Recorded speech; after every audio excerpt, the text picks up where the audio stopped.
It's time now for the best high school sports action from the WBCB Sports Network.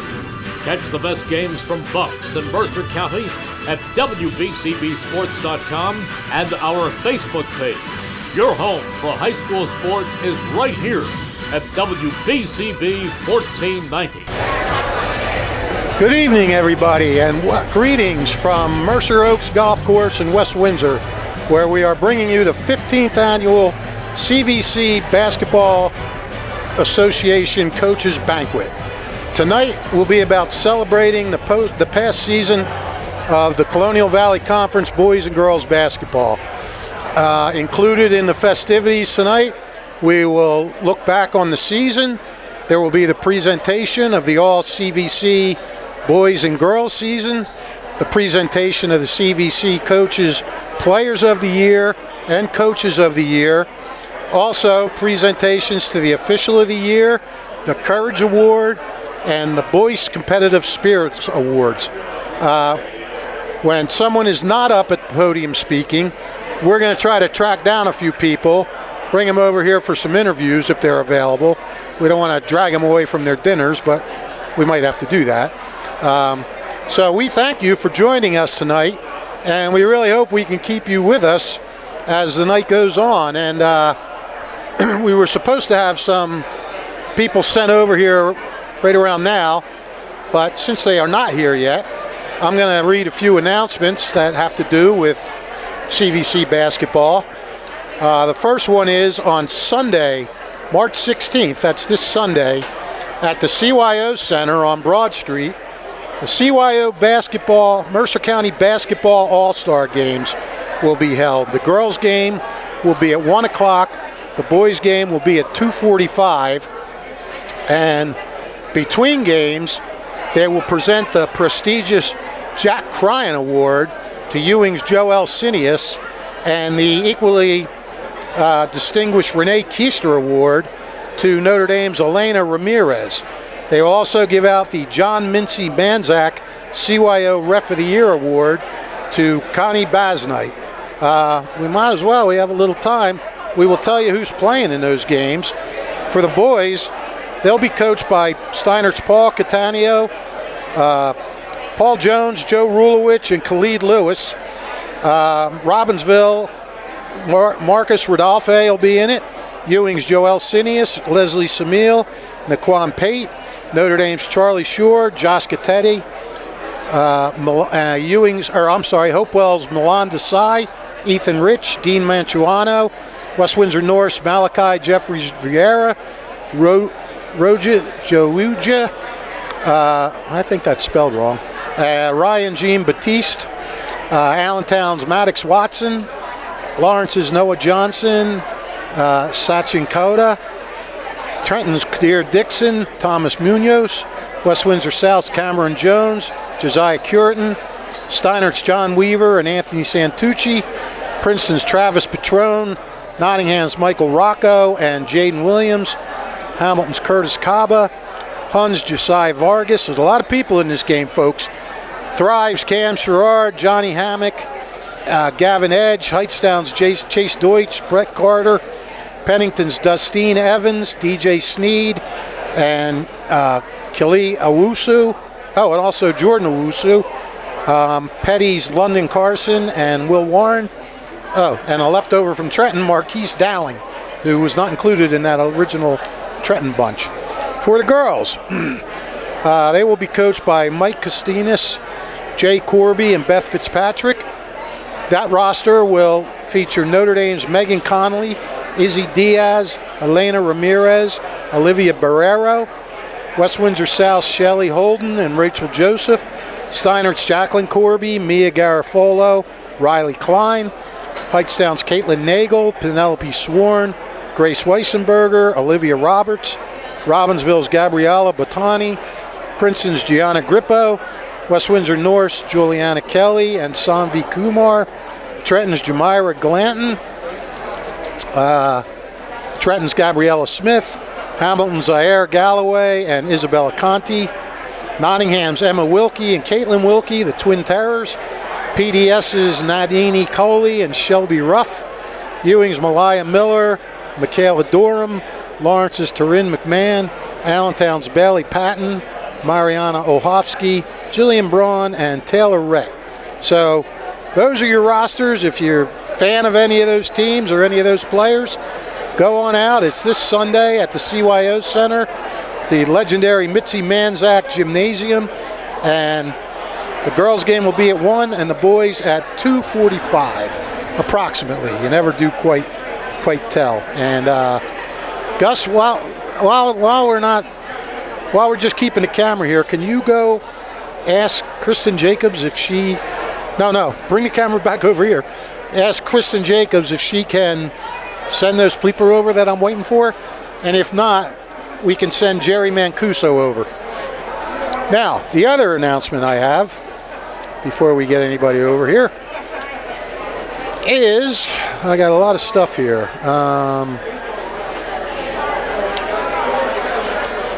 Let's see here.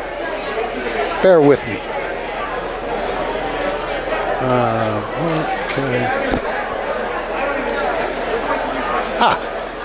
The Mercer County Basketball Hall of Fame will be having its annual dinner on Saturday, April 12th at 12 p.m. right here at Mercer Oaks. We're at 725 Village Road in West Windsor. For ticket information, you can go to the website mercercountybasketballhof.com and then click on the dinner and program book information link. That's dinner and program book information link. The 2025 inductees are Hightstown High's Melanie Balcom, Princeton Day School's Randy Melville, official Vince McKelvey. Vince's big day is coming up, St. Patty's Day. Trenton's Fred Price, Trenton's John Szymanski, Princeton coach Marvelous Marv Trotman, McCorson's Kelly Williams, that's Kelly with an I, Ewing's Kelly Williams, that's Kelly with a Y, and West Windsor Plainsboro South's Austin Witter. Also this year, the Hall of Fame will award the George O'Gorman Memorial Scholarship and Jim Davis Memorial Scholarship to a pair of deserving players. These scholarships are named after two late Trentonian sports writers. George was the top girls hoops writer in the area. Jim was legendary for his boys coverage throughout the state. If you wish to nominate someone for either scholarship, email Shelley Dearden at AmazonMaryDearden, DEARDEN, the number 10, at gmail.com. That's mdearden10 at gmail.com by this Saturday, March 15th. And we have some people here that we can interview now. We can get started with an interview. All right, who do we got? This is Gianna Caracapoli. Okay, she's receiving the Christian Soma Courage Award. Okay. So you can ask her. And then this is Juliana Kelly. They're both from West Windsor. All right. Nice to meet you, Juliana. Nice to meet you. Juliana Kelly is receiving the Boys Competitive Spirit Award. And Gianna is receiving the Courage Award. Okay. All right. Why don't you put that on? All right. How are you, Gianna? I'm good. How are you? You're good. I mean, I'm good. Now, you are going to have to tell me again. How do you pronounce your last name? Caracopoli. Oh, that's not hard. Yeah. Gianna Caracopoli. Gianna is winning this year's Courage Award, which is presented to an athlete. Doesn't have to be a basketball player. Did you play basketball or? I did. Okay. Did you play other sports? 3 years, no. For 3 years. Okay. And people that show courage and determination and things like that, things that should be setbacks, didn't hold them back. Gianna, tell us your journey. From what I understand, you tore a rotator cuff, or you had an injury or something? Yeah, I tore my ACL. When was that? Back in April. In April of last year? Yeah, and then I got surgery at the end of May. Okay, so were you even able to come back and play this year? My due date back was February, but they said it was unlikely. Wait, say that again? The due date back was February, so it could have been a chance, but it was unlikely. Oh, so you never made it back? No. So, but from what I understand, you hung with the team and you did everything you could for the team. Tell us what you did this year. I just showed up to as many practices as I could, helping out the team. just assisting the new coaches because we had a new coaching staff this year, just helping them get comfortable. And then we didn't have any managers, so at all the games I was there doing the books for them. And then for varsity, I would sit on the bench and cheer for my team. How important do you think that was with new coaches coming in? You've been there for 3 years, so you kind of know, what's going on with everybody. How much did they value your input? Were they coming to you a lot? I think it was highly valued because my sophomore year and junior year, I played the point guard. So I kind of controlled everything on the court. So off the court, I was still able to have a say in stuff and just guide people. Now, it had to be hard for you sitting there just watching it, was it? Was it? I mean, maybe when it's that hard, you would think, why do I even come here and put myself through this? But you did it, which in itself it takes courage. And when you found out that you could help in other ways, did that take away the not playing a little bit? Did that make you feel a little better about your senior year? Yeah, it definitely was hard to go and show up, but just making sure that my team was good and they knew what they were doing, it wanted me to go and help them. Right. What does it mean to you to win this award? I think it means a lot because even though I wasn't able to play, and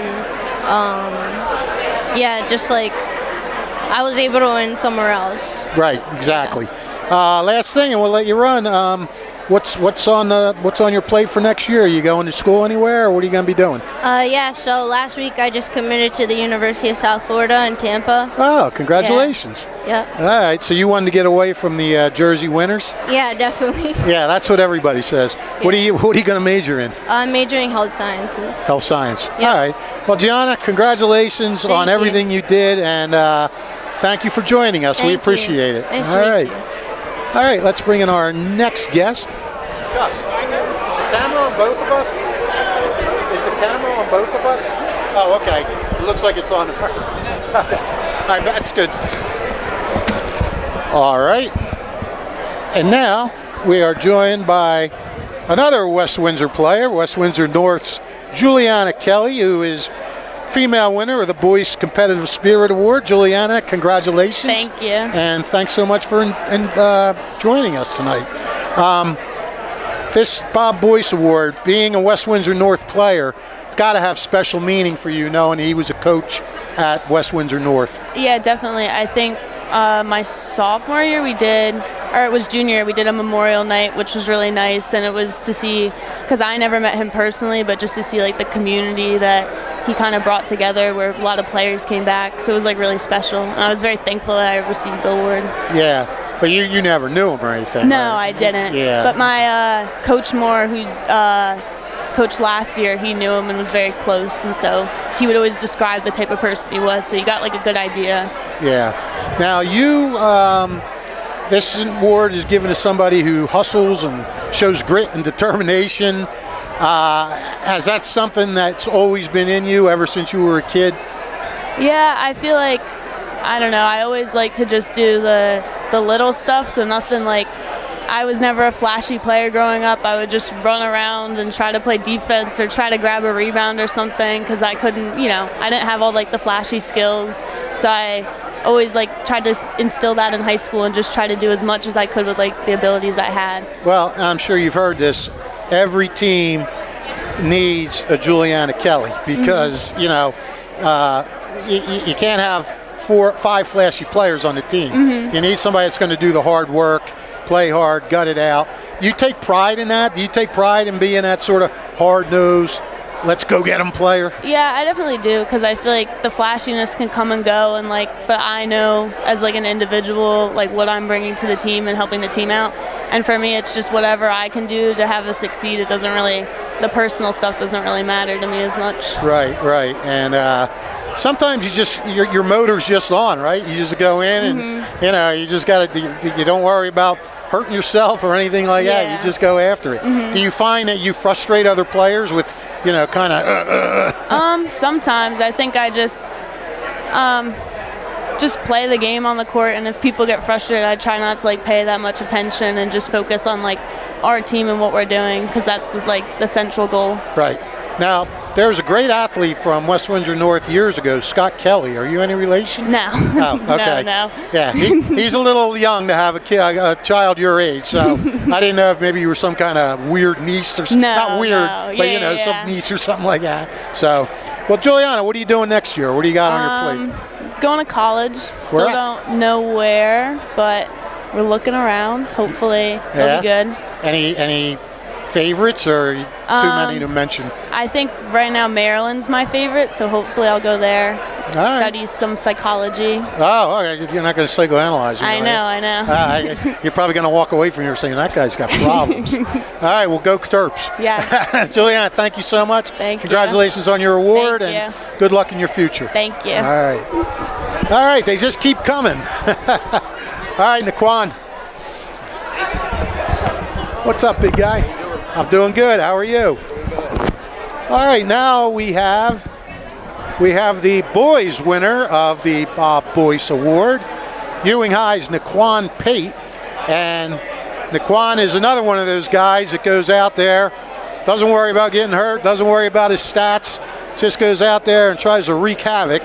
Is that a good way of putting it? You might want to put your thing a little over there. Thank you, appreciate it. No problem. What's it mean to you to win this award? I mean, it feels great, man. It feels great. Didn't know it was coming. When I got the news, didn't know much about it. Didn't know it was going to be this big. Just feels great. Yeah, I mean, a guy like you're playing with Joel and Trailer and those guys, so you're thinking to yourself, well, I'm never getting any awards. Right. But isn't it nice that the CVC coaches want to recognize somebody who doesn't have the stats but still plays hard? Does that sort of make you feel even more, I don't know, more valued as a player? Yes, sir. Yes, it makes me feel like I'm worth something on the team. Like, instead of not contributing points and stuff like that, I get to contribute something great, like energy and stuff. Right. Well, wait, where's he? Jared! Oh. Sorry, folks. We're trying to keep people here. I've seen you play, and you do go out there and hustle. I'll ask you the same thing I asked the female winner.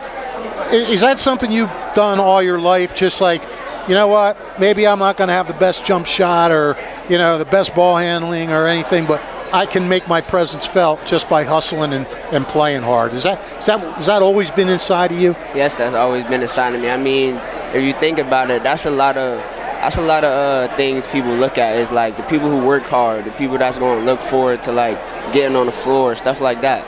Yeah, and you know, I got to tell you, I think fans like to watch somebody like you, as opposed to say like to watch somebody take a jumper. Everybody likes a hard-nosed player, you know? Exactly. Like when you're watching a game, whether it's a college or an NBA game, don't you like to see somebody just getting their head in there and just, you know, frustrating the other team and stuff like that? How about the season you guys had? I mean, you get to the CJ3 finals. I know that was a disappointment. Great season. But you win the CVC tournament. What can you say about Ewing's season this year? I say we did great, man. We did very great. I mean, I had a lot of belief in us. We made it all the way. Just had a couple rough games, you know. You've been there. You've seen it. Yeah. We could do. I mean, we're gonna do a lot great next year. I'll be there watching. You know. I mean, I'm a senior, but it's gonna continue. I believe in us. Yep. What are you up to next year? Do you have any plans yet? I go to trade school, so I'm gonna be an electrician. Oh, really? Yes, sir. All right, good, because I got some plugs and some outlets. They're gonna need some work. So you know, I got you. Give me your number. Of course. All right, thanks so much, man. Have a great day. Congratulations and good luck in the future. Appreciate it. You got it. All right, that was Naquan Pate, the Boyce Award winner, and we thank him. We thank the three players we've had joining us so far, and it looks like we're about ready to start, so I'm going to shut up for a while.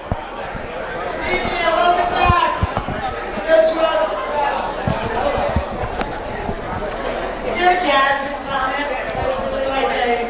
Jasmine's back there. I was going to go shopping spree, but we'll get her back.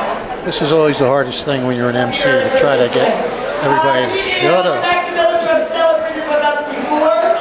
Welcome to those who are joining us for perhaps the first of many times, we hope, to the 15th annual CVCBA All-Conference Banquet. Welcome.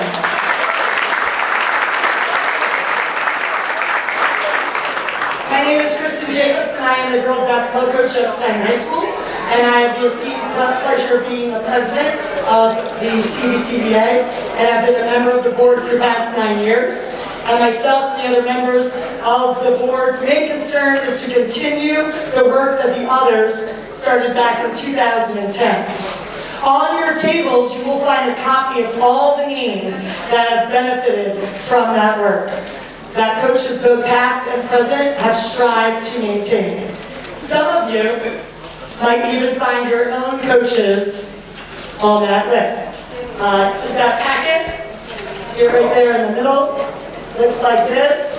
2010 goes back all the years through last year. A couple of coaches in this room. I would like to take this opportunity to also thank my fellow board members, Vice President Don Gilio, boys coach at Hightstown High School, from Hopewell, our secretary, Matt Stein, from Lawrence Girls, Dana Williams, our treasurer, and board member representing Ewing Girls, Coach Dan Monty Monferrat. We all just love basketball and want to continue the rich tradition of honoring our athletes. Also, thank you to our other coaches who have always stepped up to assist tonight. Joanna Marcus from Hightstown and Dana Wells from Allentown. They manage our check-in table. This year we went digital. How was that? Good? Great. So thank you to them. Also, our program wouldn't be possible today without the help of longtime CVCBA friends. A sincere thank you goes out to Xerox and Linda and Rich Reese for helping get those programs printed. All of those that you see there. On the tables, also Dennis Hamp, if you ever need trophies. Trophies Unlimited and Dennis Hamp is amazing, turns things over, helps us out when we break things or misspell them.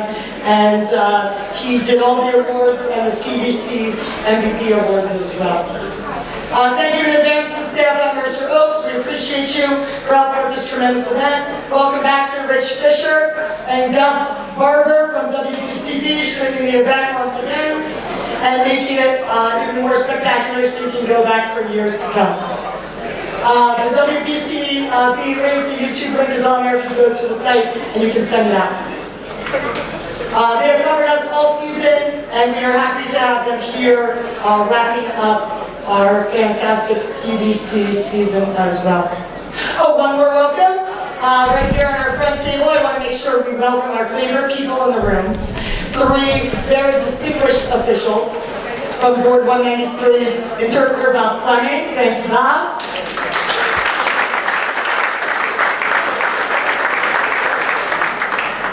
Shark Bashaw. Just Shark. He's here to help present our CVC Official of the Year this year to Jerry Mancuso. Congratulations, Jerry. If you're on the girls' side, you'll know. You boys, you get the best ones, and we are happy to have 3 of the best ones here. So we thank you. Good officials are hard to find. So thank you guys. Boys always get the best officials. Finally, greatest thank you of all. Please, players, take this moment to turn to your parents and guardians, grandparents, family, friends, sisters, brothers who are here. Gallons of gas, time on the court, those bleachers, cheering for you every step of the way, the love that they have shown for you. Please, thank you. High five, give them a hug, or simply say thank you. Go ahead, thank you. You should.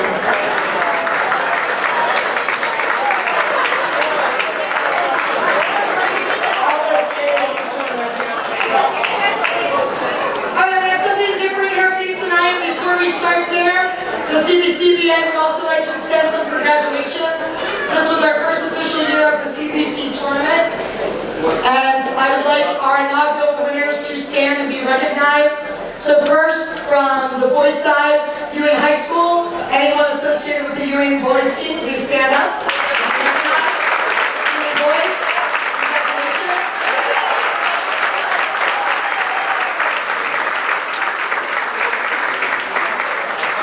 Notre Dame girls.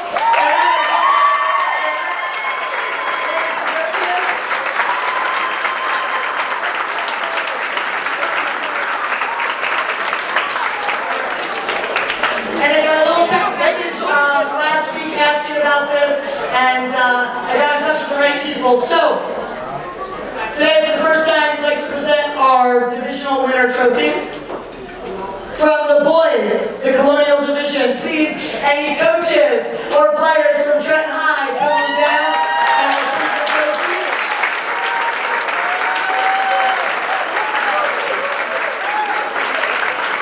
And if you would like to stand for a picture too. Or you give me an idea about it, just run with it. I made it happen. We'll just have a picture too down in the building.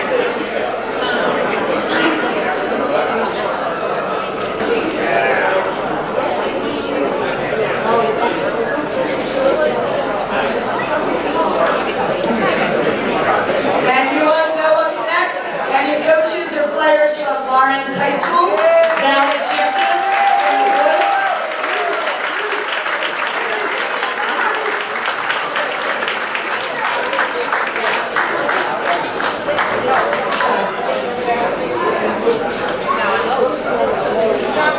Yeah, take a photo.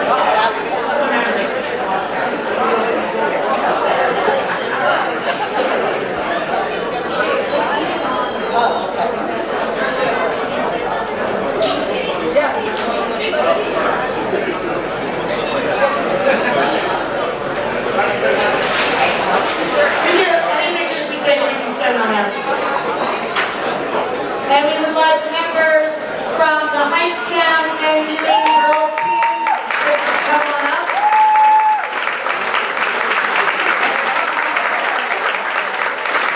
Heightstown coaches, Union coaches, and players, girls, come on up.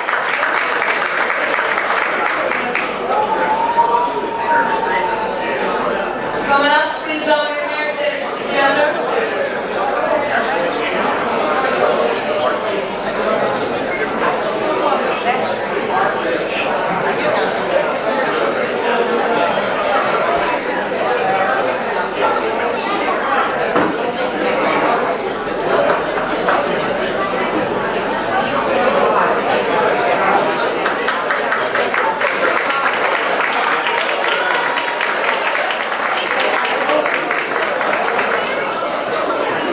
And finally, the Valley Division for the girls, Steiner High School. Any coaches or players from Steiner High School and Allentown girls?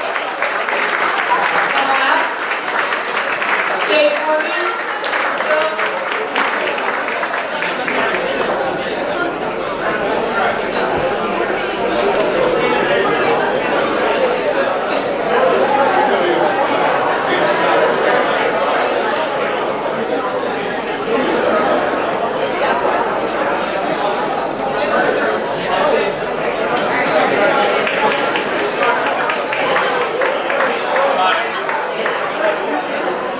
Alrighty, we're going to start the food rotation. The Mercer Oak staff will be around to let you know. We'll grab our food and then we'll start with the awards as soon as everyone's gotten their dish. Okay? So Mercer Oak staff will come around and let you know when you're going to go up. Look forward to a great evening, everybody. Thank you.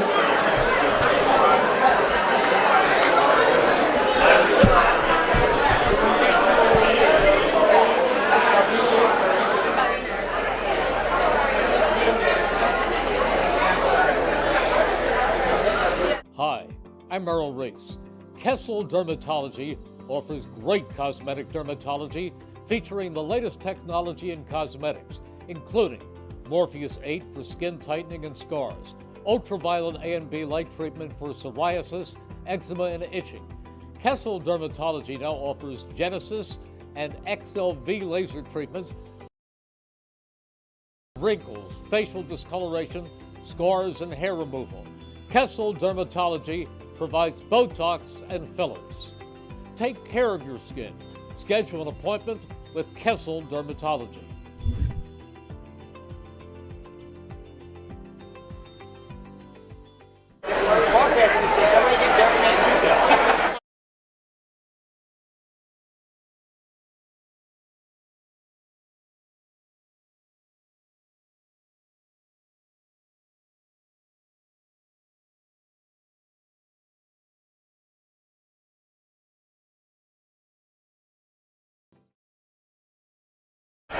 All right, we are back after that rousing introduction by Kristen Jacobs.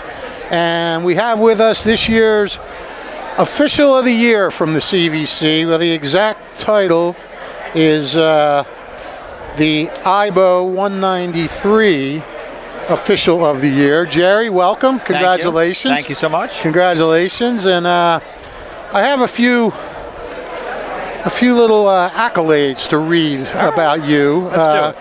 And there seems to be a trend from a couple of these guys. From Tommy Carr. I always joke with Jerry that he is the fittest official in the state. 0% body fat. I enjoy working with Jerry. He takes it very seriously. Good official to work with. He is always willing to teach other guys and learn himself. Congratulations. Now I'm going to read the last thing that Sean Fitzpatrick said first. Sean said he just needs to get himself in a little better shape.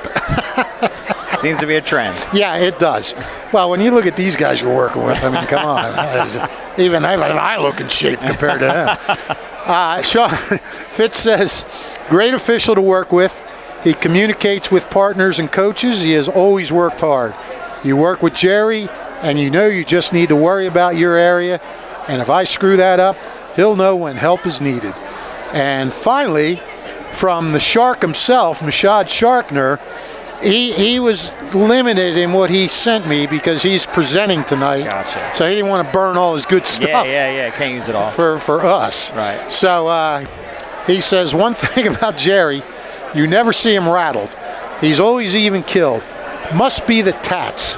You never see a tatted person rattled. Is that true? I mean, did you become more laid back when you got the tats?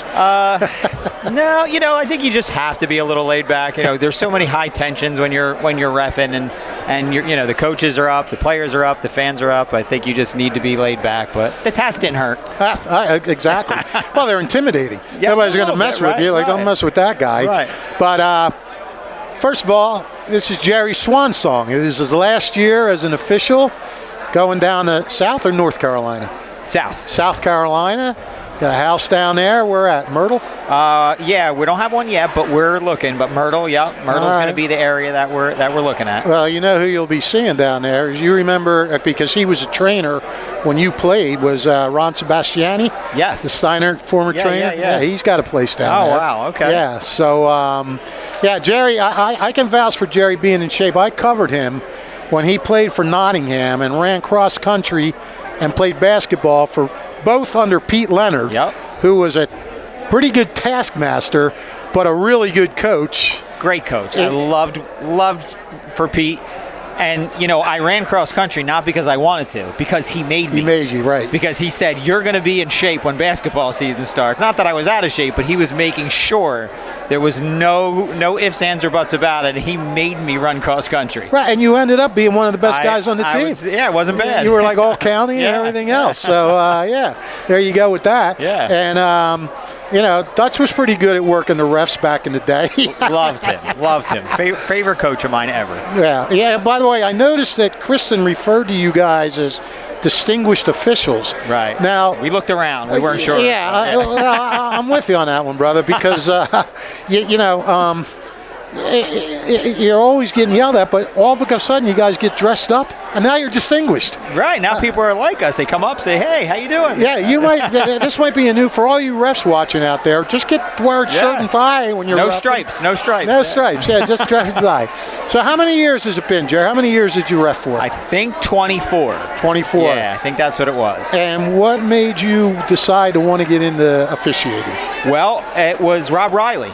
Really? So okay. I was where I worked at the time, 24 years ago, and he walked into where I worked, and he said, didn't I used to ref you? And I said, yeah, actually you did. And he said, you should become a basketball official. And it was nothing I ever thought about. I loved the game of basketball and played, never thought about being an official. And that was it. And that's why I went out and went to take the test and said, I know everything. I played basketball. I knew nothing.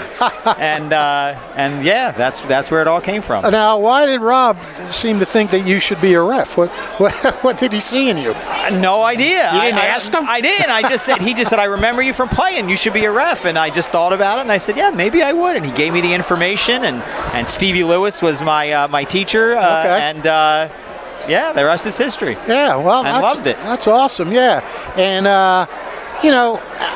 it takes a special breed to officiate. You got to have some kind of thick skin. I mean, when you go into it, how do you tell yourself, look, man, you're going to be getting yelled at, and you're going to be getting yelled at a lot of times by really people that don't know what they're talking about. Agreed. And how do you prepare yourself for that? Well, I don't take it personal. I would hope coaches don't take it personal. I do think sometimes, unfortunately, they do a little bit more. But me as an official, I never took it personal. You could say whatever you want to me. That's fine. I mean, I was there to do the best job that I could do for the kids. I love the game of basketball, always have. And if I could make the coaches understand why, and if they ask me a question, I always tried to be honest and answer them, whether that be that I missed something or whether that be it just wasn't my view on what happened. And that's what I did. And I think for the most part, most of them appreciated it, But, there is the time that comes when they scream and holler and yell, and you just, it is what it is. Right. I think that as an official, you got to be fair. And if a coach has a question, like, why did you call that? You have to have an answer. Yep. And if you have an answer, whether they agree with it or not, you're giving them an answer, and they know that you're sure of what you talked about. That's right. So, and what was it like reffing in Mercer County? I mean, we got some pretty good refs in this county, don't you think? We do. We have some fantastic referees. I mean, guys that, that got great state assignments. I mean, all deserving. I mean, there are so many great officials, and there have been when I was younger. I mean, there were so many officials that were so great, and now there still are. So I think Mercer County will be just fine. They'll get along okay without me. It'll go on. It'll go on. I don't know. I hear they may be shutting the whole operation down. No more hoops in any of the high schools. I'm sorry. I apologize. What did that stuff I just read to you from your peers? What does that mean to you? I mean, it means a lot. I mean, it does. A lot of people have asked me if I'm going to officiate in South Carolina, and my answer is probably no. Mm-hmm. And not because I don't love basketball, but just I love the people that I were with here. I love the officials. I love our board. I love the players. I love the coaches. I mean, I moved out of Mercer County 18 years ago. I haven't lived in Mercer County in 18 years. I live in Jackson. I should have been on the shore board, but I stayed because I was already on that board, and I loved everyone from the board, so I was okay with driving. I was okay with going places because I loved everyone that I officiated with and the coaches and the players, and I wanted to stay there. I agree. It's such a tight-knit thing with players and former players and coaches and, refs that played and everything like that.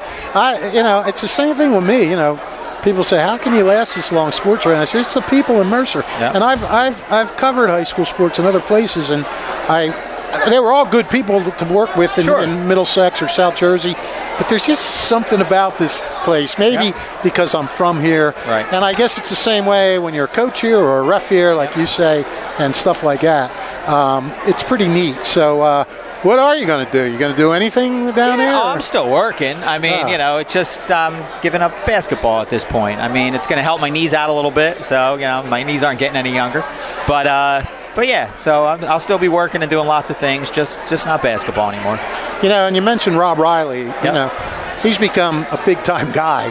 How neat is it that your assigner is, reffing, well, he didn't ref Big Ten this year, but, ref some major conference games and NCAA games. Listen, I honestly owe everything about my basketball, I think, to Rob. And he knows it. I've told him before, but not only did he get me into it, but, he was not only our assigner for so many years, he was the state assigner for so many years, gave me opportunities there, gave me opportunities in the Mercer County tournament and the Maple tournament and everywhere because he believed in me. So, like I said, I owe a lot of what happened to me from Rob. He'll tell you I earned it all, and maybe I did earn some of it, but Rob did give me my start, and I always appreciate everything Rob did. Right, and I guess the one thing I didn't ask you that I should have asked you is how does it feel to win this award your last year?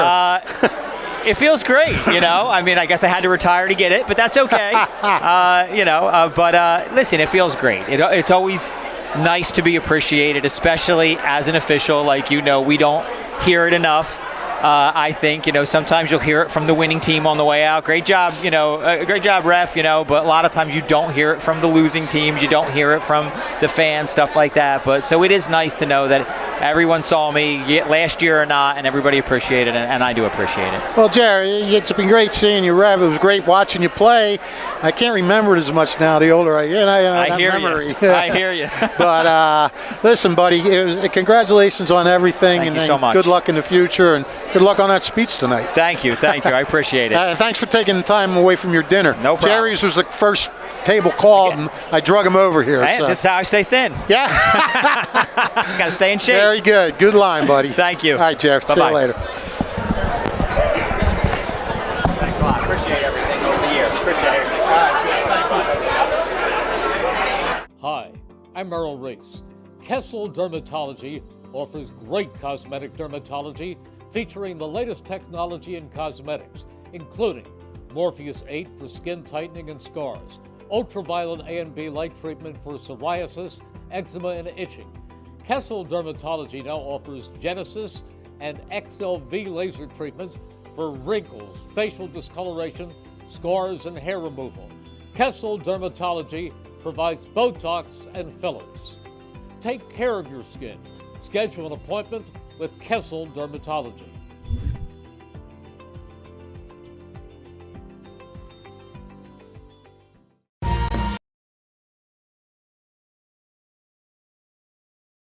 Buddy? I'm good, Fitz. How you doing, man? I'm doing all right. Good to see you as always. All right. Okay, we are back with none other than Daryl "Pup" Young, the head coach at Trenton High. Pup, good to see you, my man. Good to see you, Fitz. And, not quite the season you were hoping for, but you did win a CVC Colonial Division title. You made a little bit of a run there in the States. I guess some seasons pan out better than others, but I don't really want to talk about your season or your team in general, but yes. You look at this Banquet and Mercer County basketball.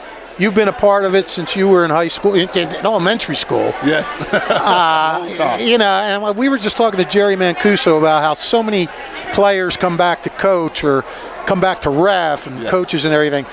What is it about Mercer Hoops that you find so special? Well, for me, it's the high. You know what I'm saying? Okay. The high is Mercer basketball. If you ask me, I come from the 80s, so I grew up watching those guys in the 70s, like Lenny Barber and those guys, the Tony Barber. Those guys grew up in my neighborhood. So since I was 7, 8 years old, I'm going to those Trent High games, watching those guys run out that tunnel. And as a kid, I just wanted to run out the tunnel. Didn't even think about playing. I just wanted one of those uniforms and run out the tunnel, man. So it's just something that's embedded in us from the time we're born in Wilbur section, Being a part of that Trent High basketball team, that football team, that track team, is just something that you aspire to do because you see all the older guys in your neighborhood with that red and black on. Right. So we start bleeding that red and black at a very, very young age. Yeah, for sure. And you're right. I mean, if anything is identifiable with Mercer County basketball, it's Trenton High and the history of that program. The alley. The alley. And I don't know, some of these guys at the paper are still calling it the alley. It's not the alley anymore, right? There's only one alley. I mean, they still call it Tornado Alley. It's still on the floor, but it's only one alley, baby. Yeah, I refuse to call it that. You old school, Fit. Yeah. I got pieces of the floor from the old alley, man. Oh, there you go. That's going to be collector's items, pal. Definitely. For sure. Definitely. You played with one of the greatest of all time, Greg Grant. Yes, sir. Best friend, childhood friend. Yeah. Neighborhoods, right next door neighbors. That's my brother, Fritz. That's my brother. And I think that says a lot about Mercer County and Trenton basketball. Greg made a lot of money. He could have gone anywhere he wanted. He could do anything he wants. I think he lives in Burlington now or something. He's out there in Columbus. But he still comes to Trenton and works with the kids and everything like that. His programs are in Trenton. That school programs are in Trenton. Actually, I run one of his after-school programs at Franklin Elementary School, G. Grant 94 Feet Academy.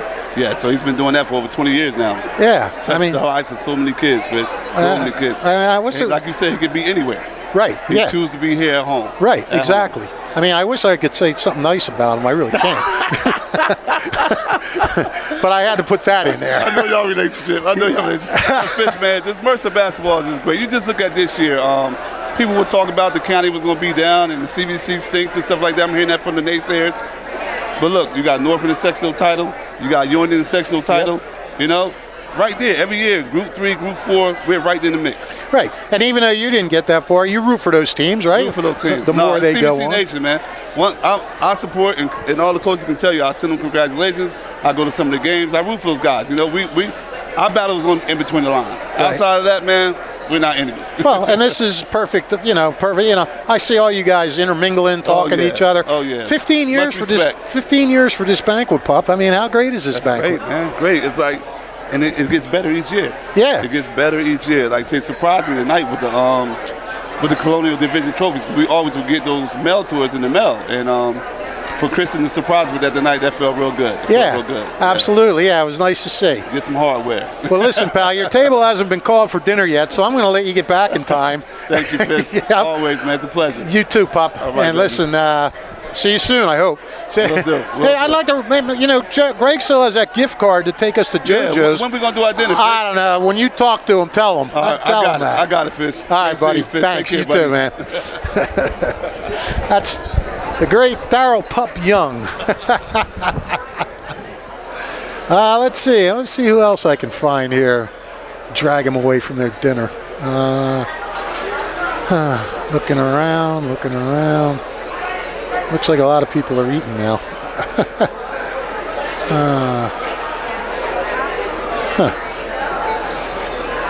Well, you can pan the crowd for a little bit if you want, Gus, while I look around here. And again, we thank you all for joining us. We're at the dinner portion of the banquet now, so we're running around looking for people to interview whenever we can. And we just don't want to drag them away from their dinner and have their dinner get cold on them. Of course, I don't really care about their dinner, but I'm sure they would. Let me just take a wander around here. I'll be back.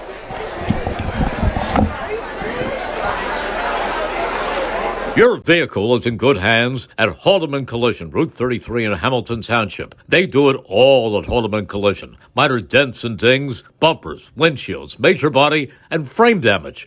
Free estimates, 24-hour towing, most insurance accepted, and loaners available. Haldeman Collision works with all makes and models. They'll go out of their way to getting your car back in brand new condition. Haldeman Collision, conveniently located 20 minutes from Langhorne, Princeton, Ewing on Route 33 in Hamilton Township.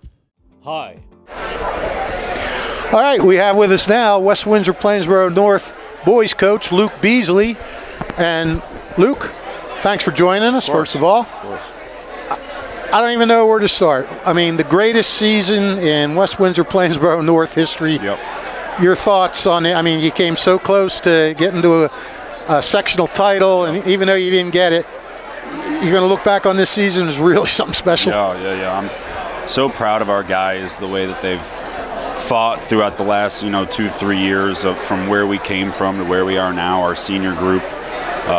We've said so much about them already, but the commitment level to this game, they changed throughout their sophomore, junior, into their senior season. And, we got Malachi and Ryan here today. They had great years, but it was really a team effort.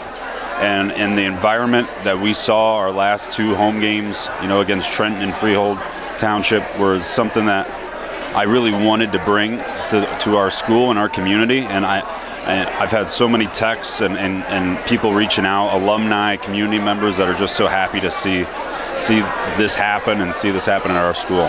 Yeah, I mean, you don't really think of North as a basketball school. Nope. It's had some decent years over the years, you know, but it's not what jumps to the head of the list. But right. Do you feel maybe this could be a turning point? And even though you lose a lot of seniors, do you feel like more interest now and maybe more kids will want to play? Yeah, I think our kids, in West Windsor Plainsboro, they love basketball. I think, I see it all day, working at school. Like, our lunches, we open up the gym and it's full of kids playing and enjoying it. I think the thing that we worked on with this group was the commitment level in the off season. And I think that's for every sport, especially in our place, trying to figure out how we can get guys to get in the gym, whether it's summer, fall open gyms, whatever we do, to continue to get better. And I do think that, down the road we can continue to have some success. We lose a lot of key guys, as you know, but having that winning culture and seeing that, you just want to get back there. And I want to get our gym back to where it was last week. And I know our juniors right now do as well. Yeah, I mean, those bleachers were as filled as I've ever seen them, you know, and that's pretty cool. And we talked about it when we did your game. First time you ever hosted a quarterfinal. Right. First time you ever won a quarterfinal. And then obviously the first time you ever got to a sectional final. I mean, you took some great steps. And, maybe who knows? Maybe West Windsor, people start to think about it more. Yeah, that's what we're trying to do. That's what we're trying to do.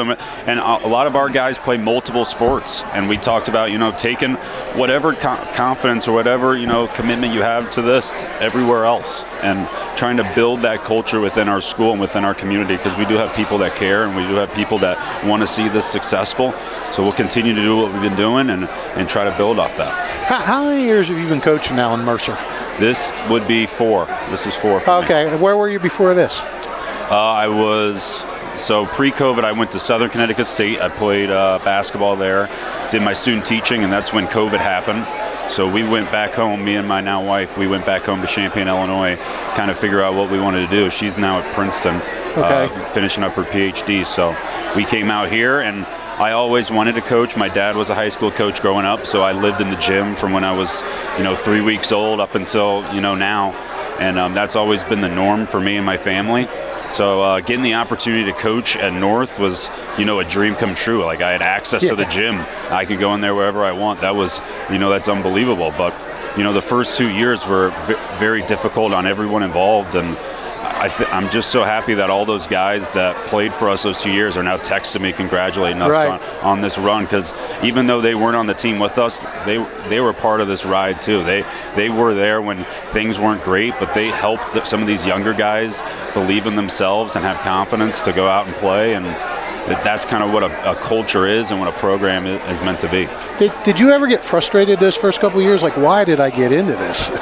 I think I told the guys, after the game, they gave me so much confidence to be the coach I am now. I think those first 2 years, you think yourself as a basketball person. You come in here, you think you know everything, and you lose so many games in a row, and you lose confidence in yourself. You don't think you can do it.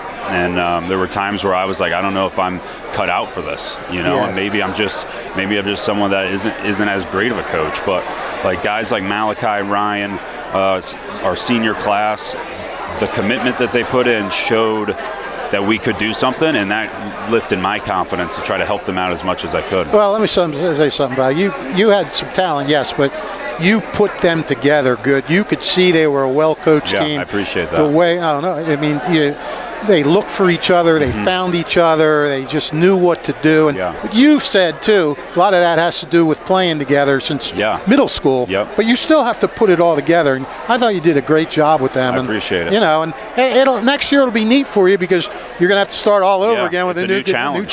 It's a new challenge. But we have a lot of guys that have come up through our program these last 2-3 years that we're excited to give them the reins. We got guys like Blake, Kai Gibson from this year, Arav, our big guy in the middle, that are going to have to step up into big roles, and sometimes that could be daunting for some coaches, but we're excited for it. I think they've been waiting for it. I think they're going to be chomping at the bit and get in the weight room next week and try to get rolling. But I'm sorry, just one last thing. I'll let you get back. We just had Pup Young on. You and him are the opposite of each other. He grew up in Mercer County. Basketball here forever. You're new to it, relatively new to it. But he was talking about how Mercer County basketball is like a family and everything. Have you found that in 4 years? I have. One thing that I've learned, even year one coming into this, is this league has some really good coaches. They care. They're committed. They know the game. The zone stuff and everything changing. Everyone's doing different things. They're trying to make their team better. They're adjusting. I do feel like this county and the coaches in this county have accepted me, and it's been a great run, and it's every night's a new challenge with these guys. They really do a good job. Tell you what, pal, you have another 23. You have more 23 in 6 years. They ain't going to accept you That's anymore. right. They're going to all hate you. We're hoping for that. We're hoping for that. But all right, Luke Beasley, appreciate thank it. you so Thank much, you. buddy. Thank you. Congratulations on a great year. Thank you. Yep.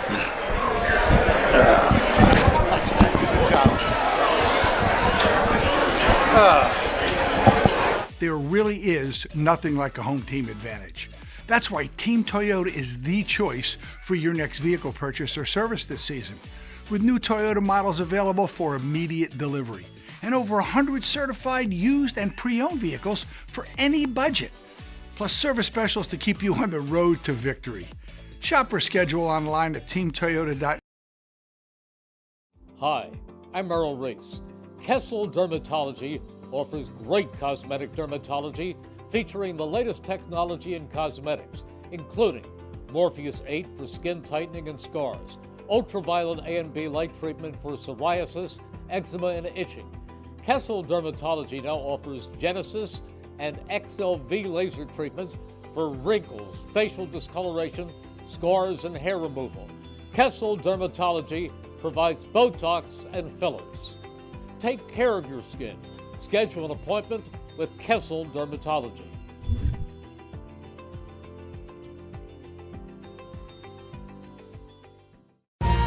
Capital Health's primary care network continues to grow, bringing its extensive option of locations to your neighborhood.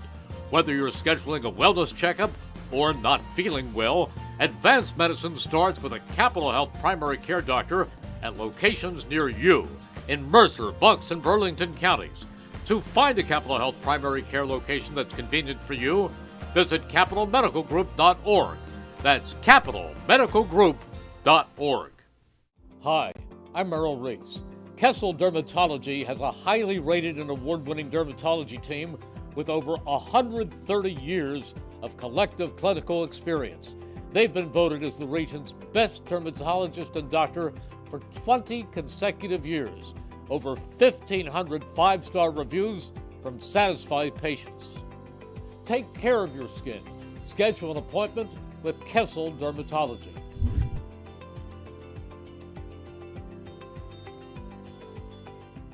Your vehicle is in good hands at Haldeman Collision, Route 33 in Hamilton Township. They do it all at Haldeman Collision. Minor dents and dings, bumpers, windshields, major body, and frame damage. Free estimates, 24-hour towing, most insurance accepted, and loaners available. Haldeman Collision works with all makes and models. They'll go out of their way to getting your car back in brand new condition. Haldeman Collision, conveniently located 20 minutes from Langhorne, Princeton, and Ewing on Route 33 in Hamilton Township. Hi, I'm Merrill Reese. Kessel Dermatology offers top-of-the-line medical-grade skincare products manufactured in the USA. They're tested and developed by a team of board-certified dermatology experts, and they come with a 30-day money-back guarantee. Take care of your skin. Schedule an appointment with Kessel Dermatology.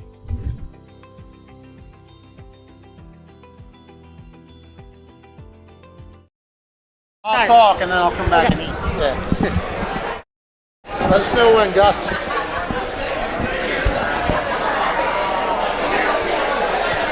Okay, we're back with the I guess you would call her the star of the night, Steiner girls basketball coach Kristen Jacobs, and Kristen is the president of the CVC Basketball Coaches Association. This is her baby. Her and a lot of other people helped put this thing together. Kristen, how proud are you of how big this thing has gotten? And it's lasted for 15 years now. How proud are you? Well, I'm just happy to be a part of it. I was voluntold many years ago. Shelley Dearden and Moormile, and Rob has been around for the duration of the event. And you always try to leave things better than when you got them. And the hope was just to grow the event. And every year, Mercer Oaks holds 228 people, and we actually have to turn people away sometimes just to make sure we fit under. Is that right? The mat. Yeah, we get close to 220 every What do year. we have tonight? Do you know? Probably about 215. Okay, very good, very good. If we count you guys too. Yeah, nobody ever counts us. We're feeding you. What I mean, you just mentioned Mercer Oaks. Talk about Jimmy Hines and what he does. I mean, this is so many events are held here from the CVC. Well, how great is Jimmy to you guys? Well, it's just it's easy and it's seamless, and working with Mackenzie, who I am one-to-one with, when we're when you need this, when do you need that, setting up, bringing you guys in last year. It's just it's central location in Mercer County. The food is great. The staff is fantastic, and they just cater to whatever we really need and ask. Yeah, there's never like a disaster, like, you have banquets at some places, like, wow, what happened to this or what happened to that? I'll be back 2 or 3 times here again in the next month for Steiner's Banquet, right, for the Mercer County Basketball Hall of Fame. Oh, that's right, that's here too. That's Chris too. is on that committee too. We've already read the whole announcement. We've told everybody who's getting in. We gave them the email for the scholarships. Well, we appreciate that. Yes. It's again something that was started by Gary Buscelli, and we wanted to just continue to recognize the great basketball players that have come through Mercer County. And this is it's just a seamless transition with both. Yeah, and how, I don't know if it's grown or how has this banquet improved over the years? Was it just natural progression of doing it over and over, or are there certain things you do better now? Well, I think, again, last year, thanks to just kind of talking and bringing it up, bringing the live stream, now we've got these videos for eternity. For as long pretty as cool. The internet's up and running. Additional awards. So we started with the Courage Award with Christian Soma, recognizing a former Hamilton West student athlete who unexpectedly died of cancer back in the late mid-2000s. Mid-2000s, so sad. Last year we brought through a scholarship here with the Bob Boyce Competitive Spirit Award, and we're giving out money to kids and for next year, and it really just showcases other things besides being great at basketball. We talked about that when we had those kids on, the Boyce winners and the Soma winner. They're the kind of kids who they're not going to get. They're not the leading scorer. They're not the top rebounder, but they probably never thought they were going to get an award for anything. But they're being recognized for being hard-nosed and hustling and meaning as much to a team as the high scorer or anybody else. Because there's, especially in basketball, there's 5 on the court plus your bench and everything else, and there's so much more to just that best player. It is important for us to recognize those kids because they are some of the best players in the conference. However, it's important to recognize those little-known student athletes. And again, we talked about the Mercer County Basketball Hall of Fame and George O'Gorman and Jim Davis, and those 2 scholarships are ones that really showcase. George loved the underdog. Oh, yeah. He loved the kid that was a multi-sport athlete or got on the floor, and we're just making sure that all student athletes are recognized for their accomplishments too. All right, my friend, I know you got a lot of work to do. Thank you. Thanks, Appreciate Chris. it. Thank you, everybody. Yeah, give me a call up there when you need me. That was Kristen Jacobs, the Steiner coach and the Steiner girls coach and the president of the CVC Coaches Association. I think there's one table left to go, or maybe there's nobody in line.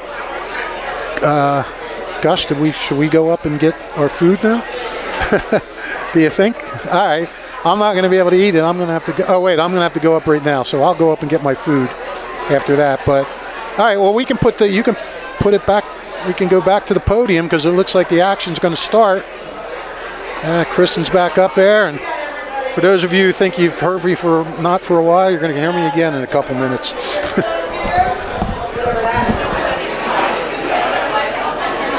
Fish, as soon as you're ready, we're going to bring you up and start the award ceremonies. We will have Rich Fisher coming to the podium. He's a short speaker. He won't speak long. He's going to do the recap for the CVC boys season, and then we'll bring up Stein to give out the all-conference selections, and then we'll hear from Fish again about the girls, and then we will dive into some more of the awards. All right, Fish, how are you?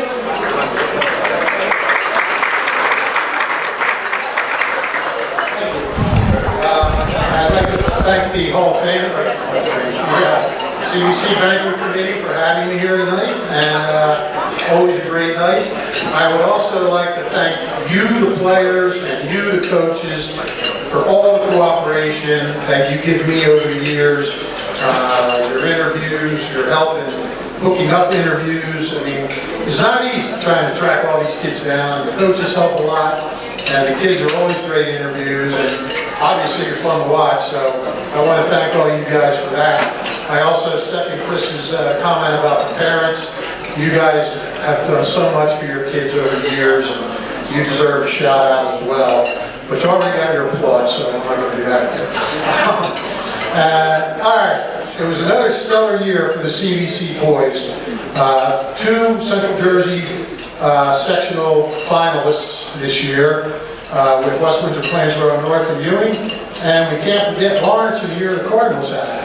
For West Windsor North, a season like no other.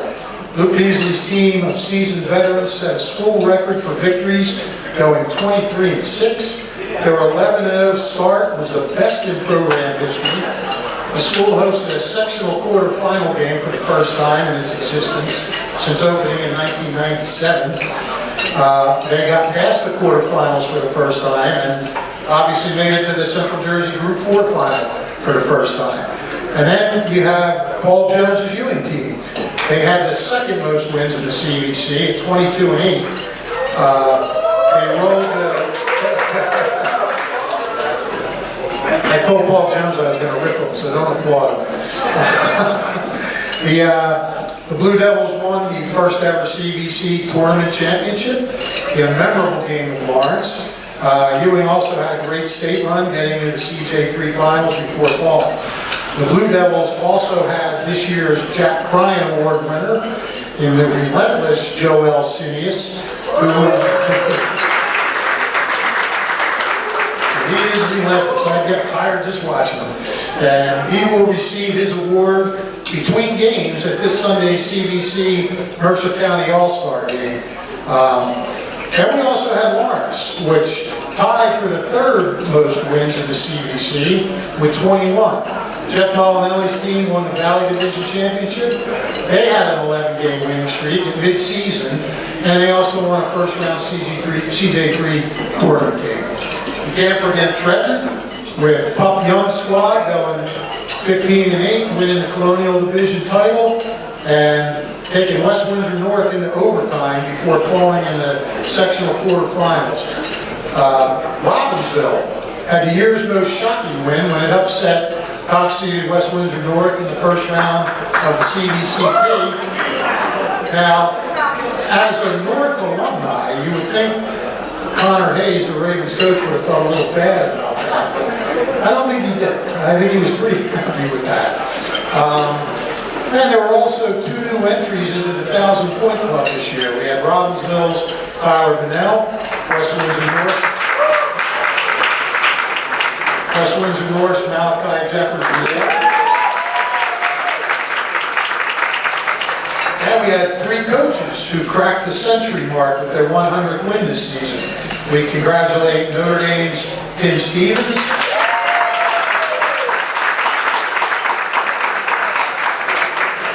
Hopewell's Matt Stein,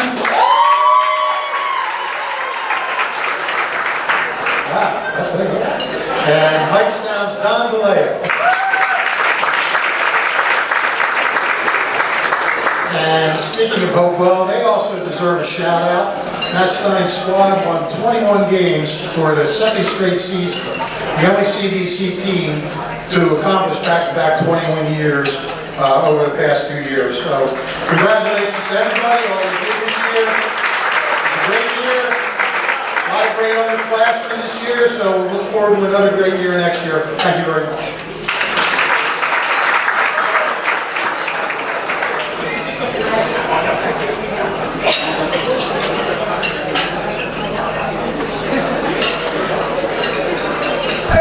To announce the boys' all-conference selection. Want to try and eat? You good?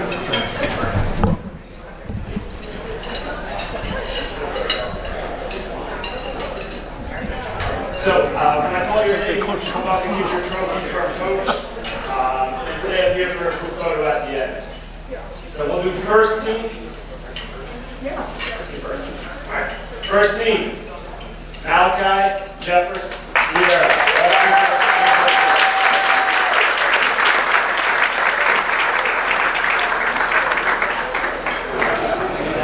Joel Sinius, Ewing.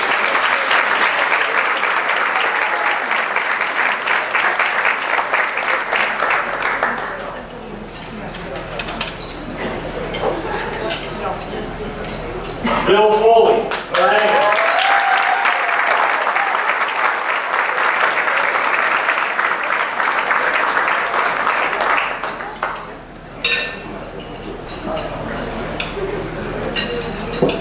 Tyler Brunel, Robbinsville.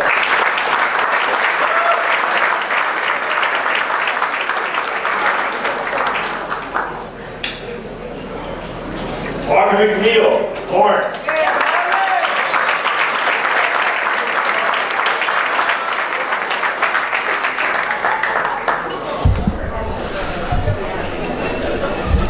And Juan Sanchez.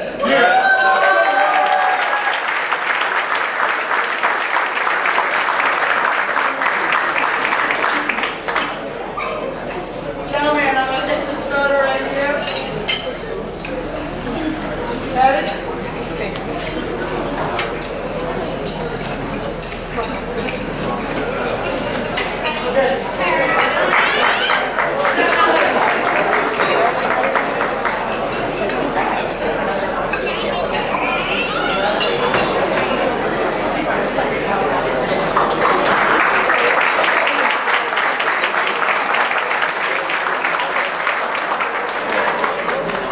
Second team, Javier Dixon, Trent.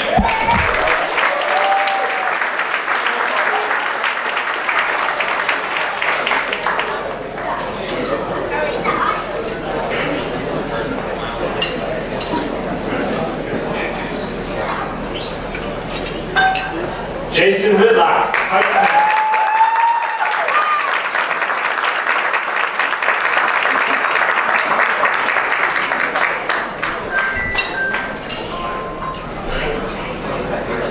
Milan Desai, Hopewell Valley.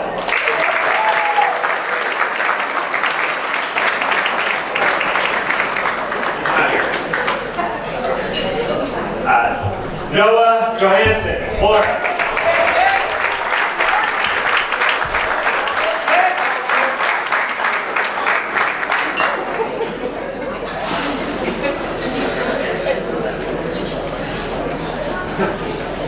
Michael Best Jr., Princeton.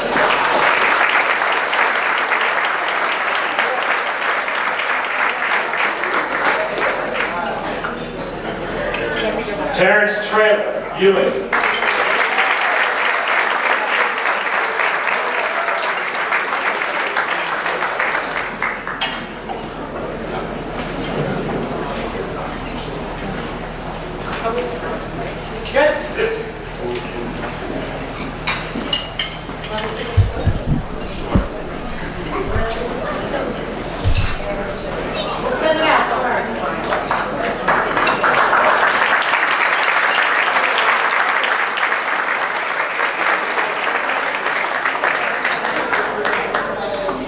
Third team, Jude Berman, Hopewell Valley.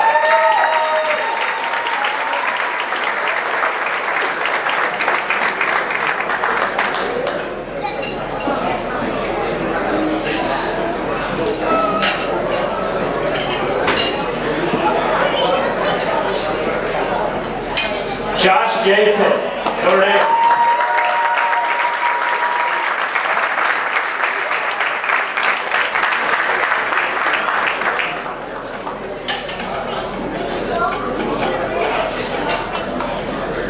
Liam Cox, Nottingham.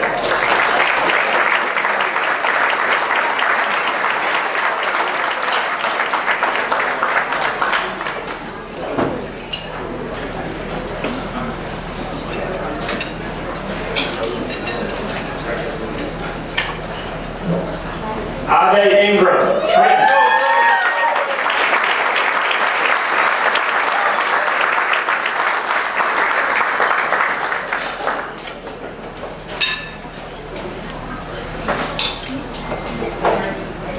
Sean Turner, Hamilton.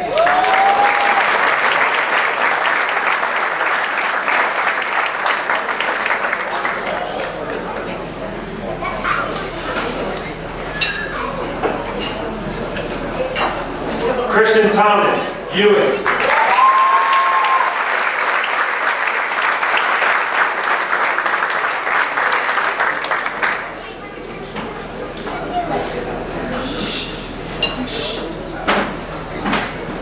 And Ryan Jean-Baptiste, West Windsor, Plainsboro North.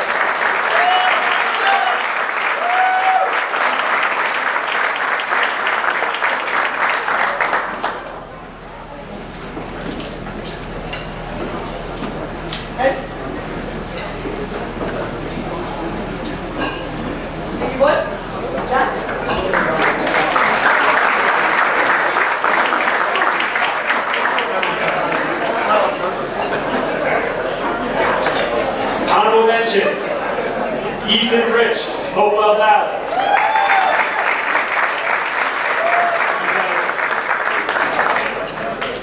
Greg Jennings, Princeton Day School.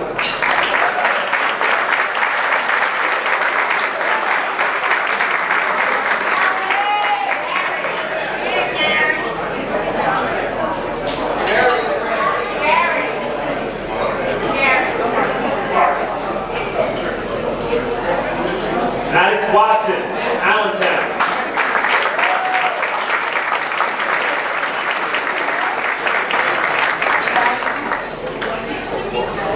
Maddox.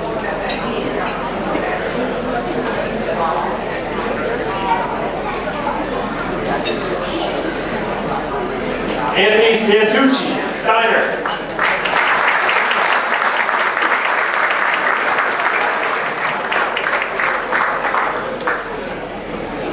Cameron Jones, West Windsor, Plainsboro South.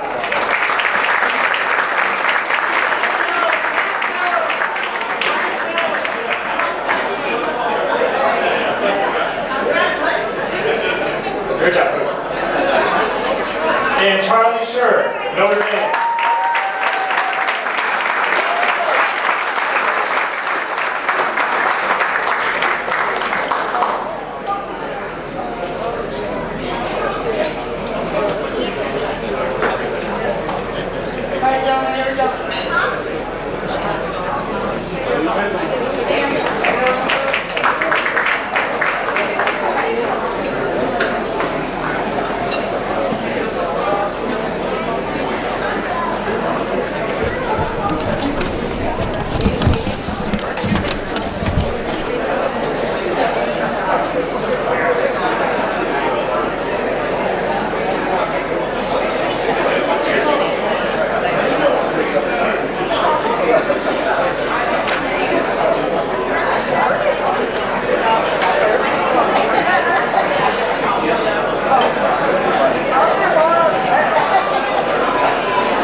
Okay, we're now going to look back on the season review for the girls this year.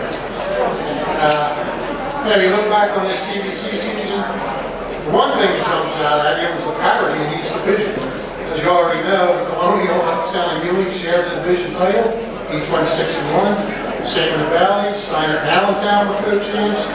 Each went 5-1, so that just gives you an idea of the competitive nature of girls basketball in the CVC this year. For Jenna Martha's Hightstown team, another strong year. 18 and 10 reached the Central Jersey Group 4 semifinals. And one of the things that stood out about the Reds this year, 9 and 2 on the road. That's pretty good.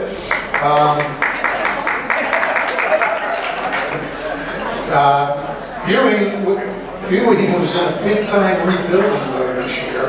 They still managed another winning season at 14 and 13.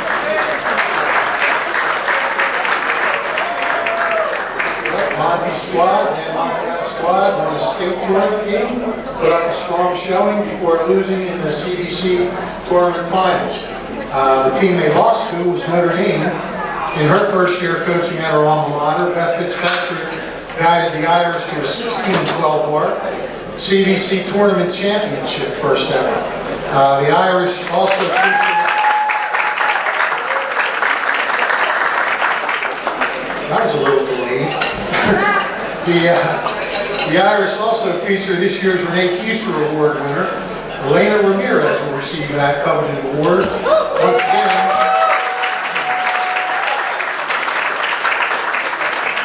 Once again, between games of this Sunday's CYO Mercer County All-Star game. Another team that reacted well to a first-year coach was Princeton. Joe Strigacki guided the Little Tigers to a 19 and 10, which, for a fact, is the most wins the program's had in 15 years. And a lot of guys did a lot of research, and nobody could find a Princeton girls team with more than 19 wins. So if somebody out there knows different, then contact one of us and tell us. But as far as we know, the Little Tigers set a school record with their 19 wins. We do know for sure they won a state tournament game for the first time since 2019. Like Hightstown, they went 9 and 2 on the road, and they reached the CVC semifinals. Much like the boys, there was a stunner in the CVCT tournament. 9th seeded Hopewell, upsetting top seeded Hightstown in a surprise win.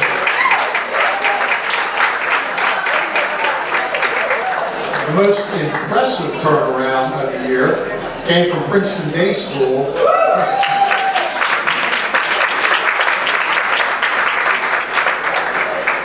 After going 3 and 16 last year, Patrick Reddington's Panthers, Pat's first year, rebounded with a 13 and 10 season. That's 10 more wins.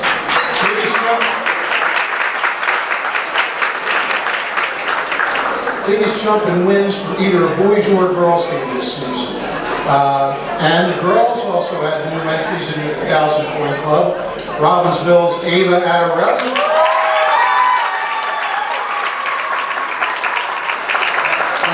And the winners. And before we forget, as always, there's always one thing that falls through the cracks. Our Jack Ryan Award winner, Joel Sinnis, was also a 1,000-point scorer this year. We forgot him. So, congratulations to Joel, congratulations to everybody else, and thank you.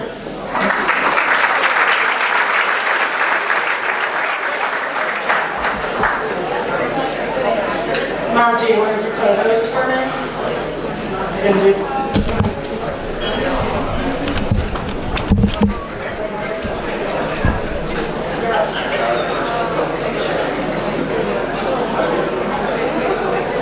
Hold on, I have to adjust the microphone.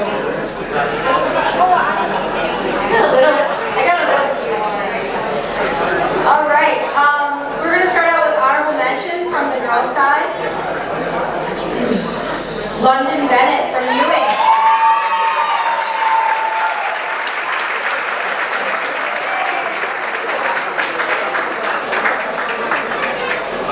Isabella Diaz, Notre Dame.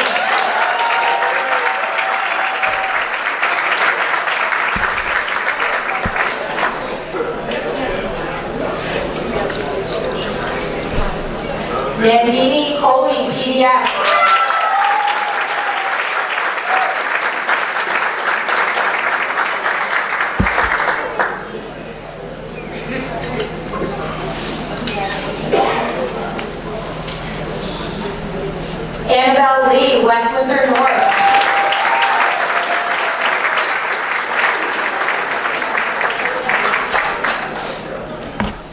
Bailey Patton, Allentown.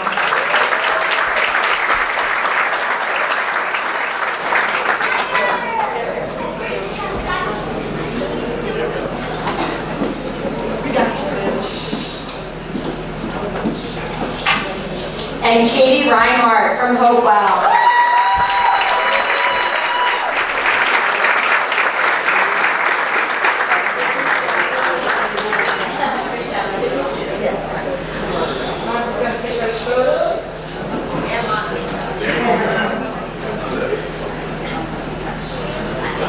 One more time, your honorable mention squad.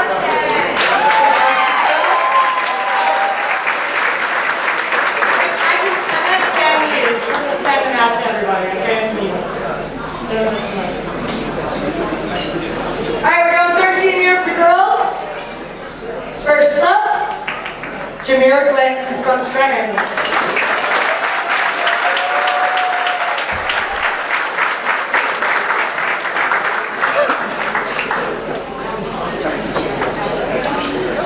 Next up, from Notre Dame, Caroline Foley.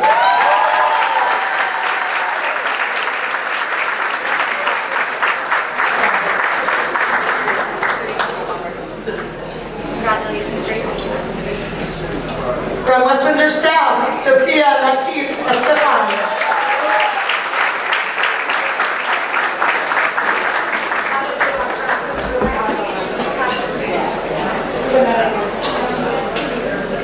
From Steiner High School, Thea Pope.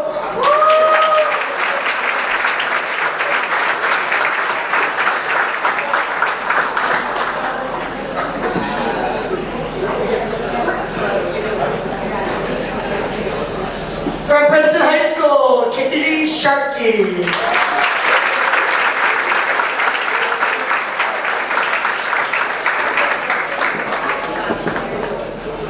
From Nottingham High School, Emma Wilkie.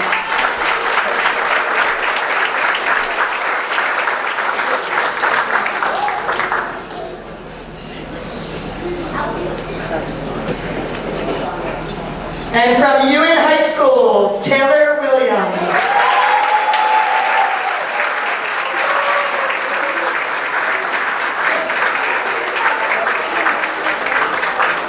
Congratulations. Third team all CVC. We got a picture coming from Coach over here.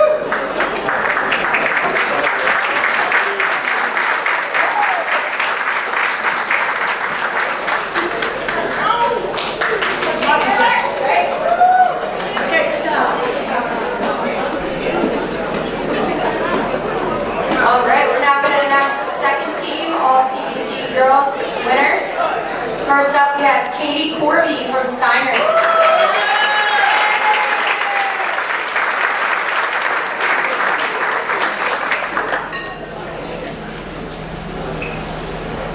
For Zaire Galloway, Hamilton West.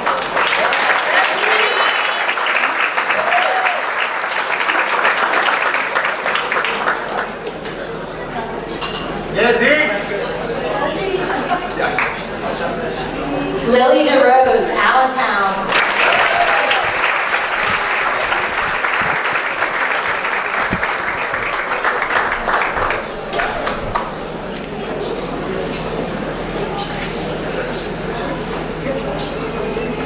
Caitlin Nagel, Hightstown.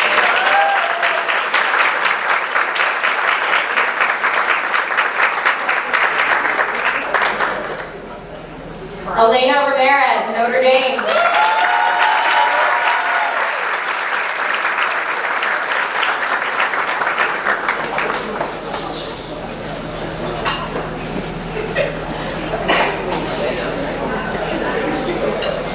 Delaney Ross, Hopewell.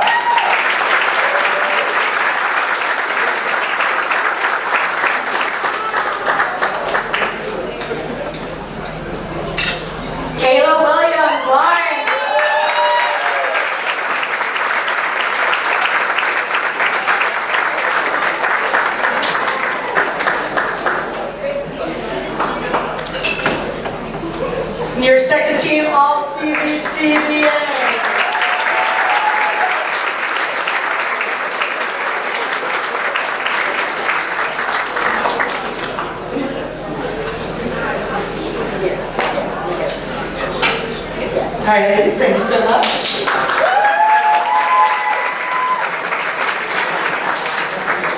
All right, Christine from Robbinsville, Ava Alderani.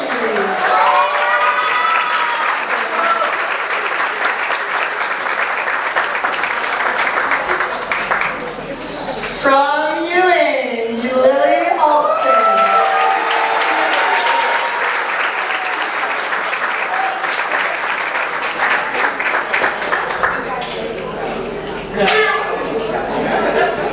From Notre Dame, Megan Collins.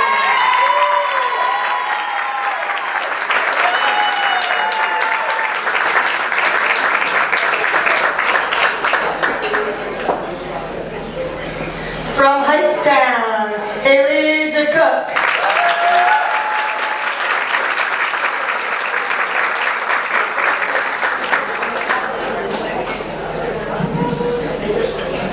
From Hightstown, Penelope Swarm.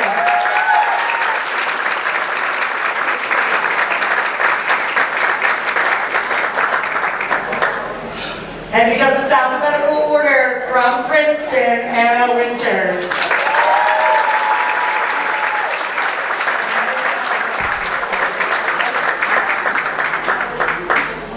And this is your first team, all CVC.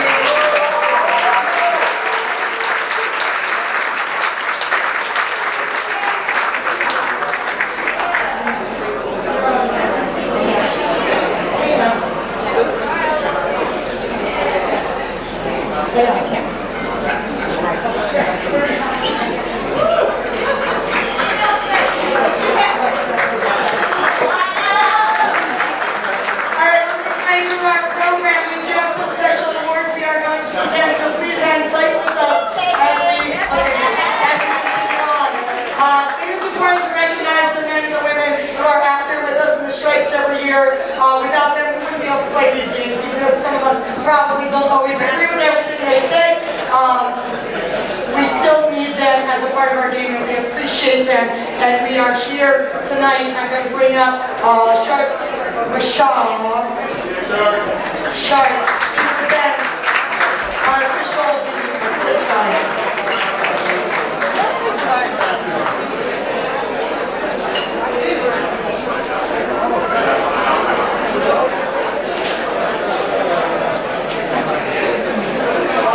Good evening, everyone. All right, there's some people that are not paying attention to me. I have a complex, so when no one pays attention to me, I just ramble. So the more you pay attention, the more I can finish. It's my complex, I'm sorry. It's the preacher in me, I'm sorry, it's the preacher in me. Good evening, everyone. Excellent, I love participation too. It's an honor and pleasure to be before you tonight. Here, I think 2 years ago, met a man that kind of helped mold me. Now, Jerry, I'm not sure how old Jerry is, but he might stake claim that he had something to do with my accomplishments too. But I'll let him have that because tonight's his night, right? It's his night tonight. But I'm here to present and introduce to you an individual that everyone calls Jerry, but his mom didn't call him Jerry. His mom called him Gerard. So I'm going to reference Gerard tonight. Gerard Mancuso. Gerard is an individual that I got to this season. I was on I affectionately said I'm on the Jerry Mancuso tour. I got to rep with him more this year than I've ever officiated with him before. And what was even more ironic was that we got to rep with Troy Stevenson, which is not something that ever happens in Mercer County. So we were all on the Jerry tour, and it was a pleasure for me because Jerry is an individual that's cool, calm, and collected. Now I attribute it to him having tattoos, because I've never seen anyone who doesn't have a tattoo that's not cool, calm, and collected. But I've also never seen the man sweat. Again, I don't know about y'all, but I've never seen the man sweat, which is a testament to him because I sweat walking. Anyone? Never mind. Jerry's attributes are too many to really state tonight, but Gerard is an individual that likes to give back to the game. I don't know his playing contributions, but I know him as an official, I know him as a board member, and as a board member myself, sitting on the board of 193 for, I want to say, at least 6 or 7 years. Jerry has always wanted to give back to the game, wanted to give back to each and every one of you that are sitting here tonight. And as Christian said, without officials, let's be honest, it's just a recess game. So it's a thankless job for us, but we don't go out there thinking that. We go out there saying, hey, someone's got to do it, and why not us? And that's Jerry's mentality, right? Jerry has given back to the board itself by volunteering his time away from his family, like we all do, to give observations to younger officials. Now, I've never gotten one from Jerry, so I don't know what's in it. But I know he gives his time, energy, and focus to doing that. He will sometimes even go 2 hours before his game to observe freshman JV officials before his varsity game. So that's a tribute to him. That's a tribute to him wanting the sport to continue. That's a tribute to him wanting the officials to be better. And Jerry has been better. I will say this one story. And I don't have a whole bunch of listed here to read, but this one story encompasses Jerry. I'm at Hun, it's me, Jerry, and Troy Stevenson. And I forget who's the owner that game. But we walk into the locker room and no one has a pregame. Not one will say a thing. And I'm looking at Jerry because I know Jerry. Jerry wants to have a pregame. He wants to know what we're doing, how we're doing it, and what's going on when we get out there. And I'm looking at Jerry the whole time. I'm taking my sweet time to get dressed. And Jerry is as antsy as can be. But you know what's best about that game? After that game, I mean, we officially did the heck out of that game. But after the game, a young student, teacher, walks into the locker room. And he said, listen, you guys did a great job of watching. And Jerry immediately turns into an advocate of the sport. And he says to the young kid, hey, why don't you get involved? And the kid got my information because Jerry's putting my stuff out on blast. Oh yeah, Shark's on the board, just take his information and just send him. And the young kid did reach out to Jerry, so that you know. And so that's just Gerard in a nutshell. But his many accomplishments is, you know, he's done Maple semis, Maple finals, sectional semis, sectional, you know, finals. My personal only regret is that this is his last season, and I did not have the privilege to ref the state final with you, which is something that's on board. But I know wherever you go, whatever you do, you're going to be your own man, so. And listen, man, you got my number, you got my email, just call me. If you need me, I'll drive yourself down, wherever you're at, and handle whatever we need to handle together. Right? So it's my privilege and my honor to present to you the CVC Official of the Year. I think this is my second time. For this year, Gerard Banquet.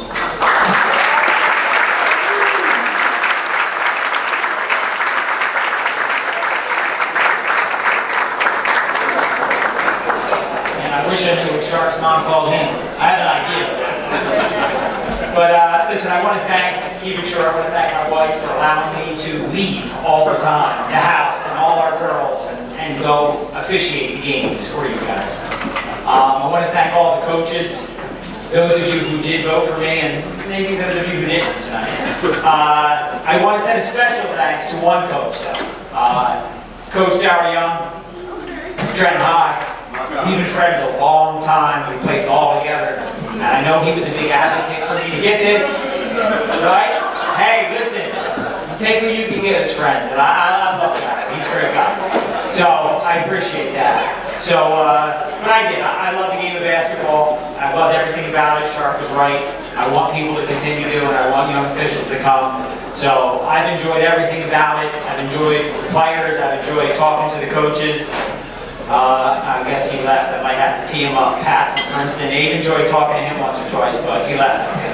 So, yeah, I did appreciate everybody. Thank you so much.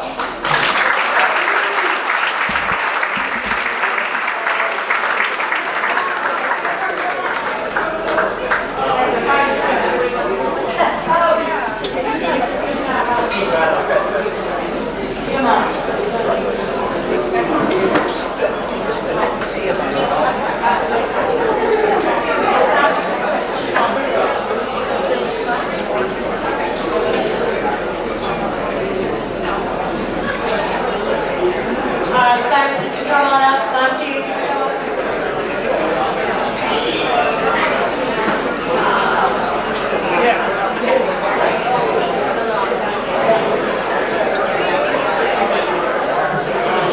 All right, we're going to present the Coaches of the Year Award.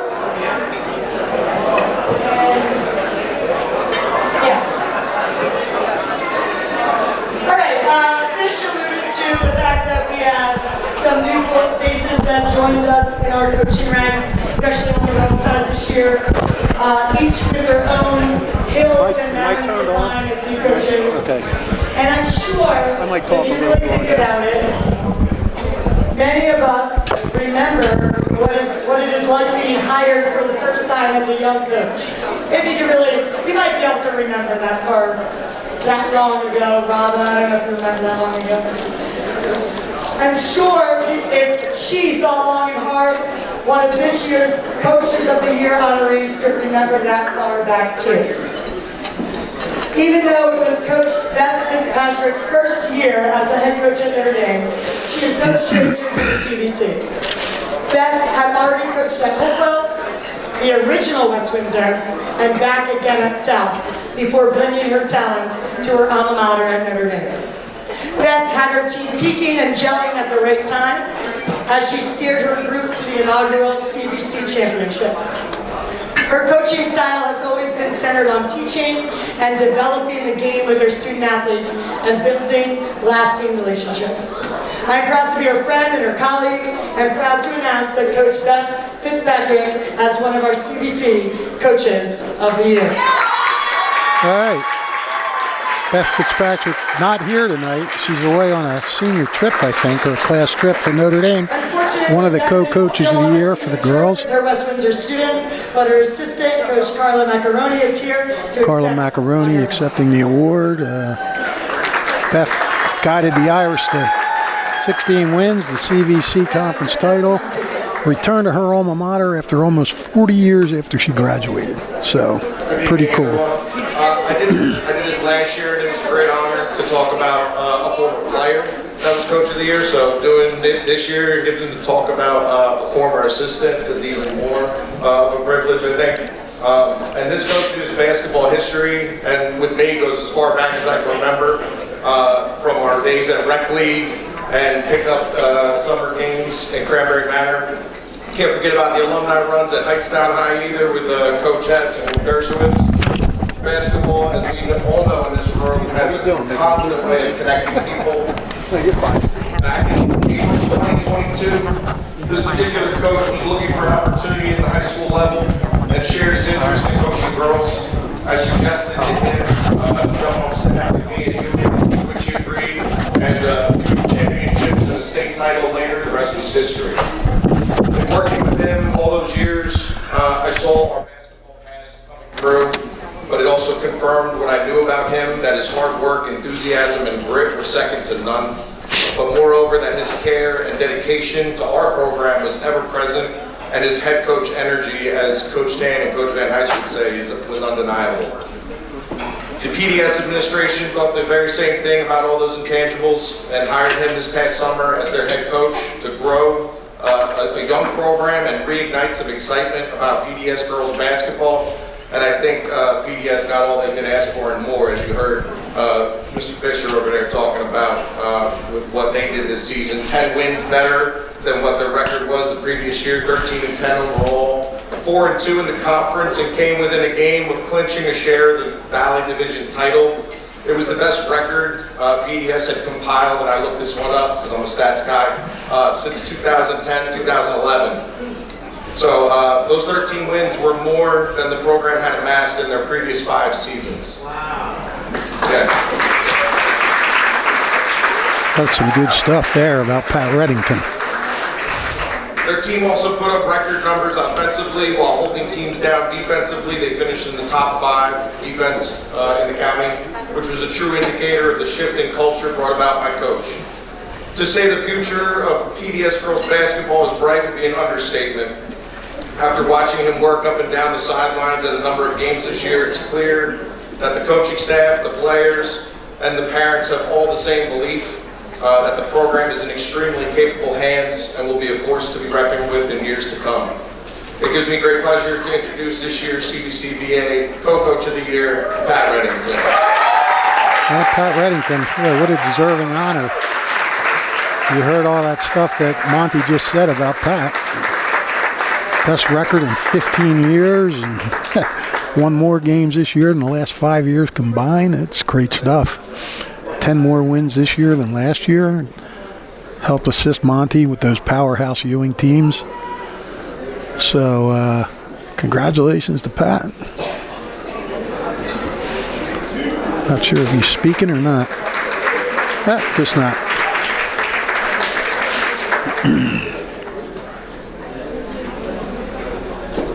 So it's a true honor to stand here tonight to speak to you now about the boys' coach of the year. Both coaches are extremely deserving and had outstanding seasons. When we think about what makes a great coach, we often think about the wins, championships, and trophies. But tonight I want to focus on the things that truly define their careers with these coaches. The first coach is someone I've known for over 30 plus years. We grew up together in Lawrence. For those who don't know, I'll just tell you right off the bat, that's Coach Jeff Molinelli from Lawrence.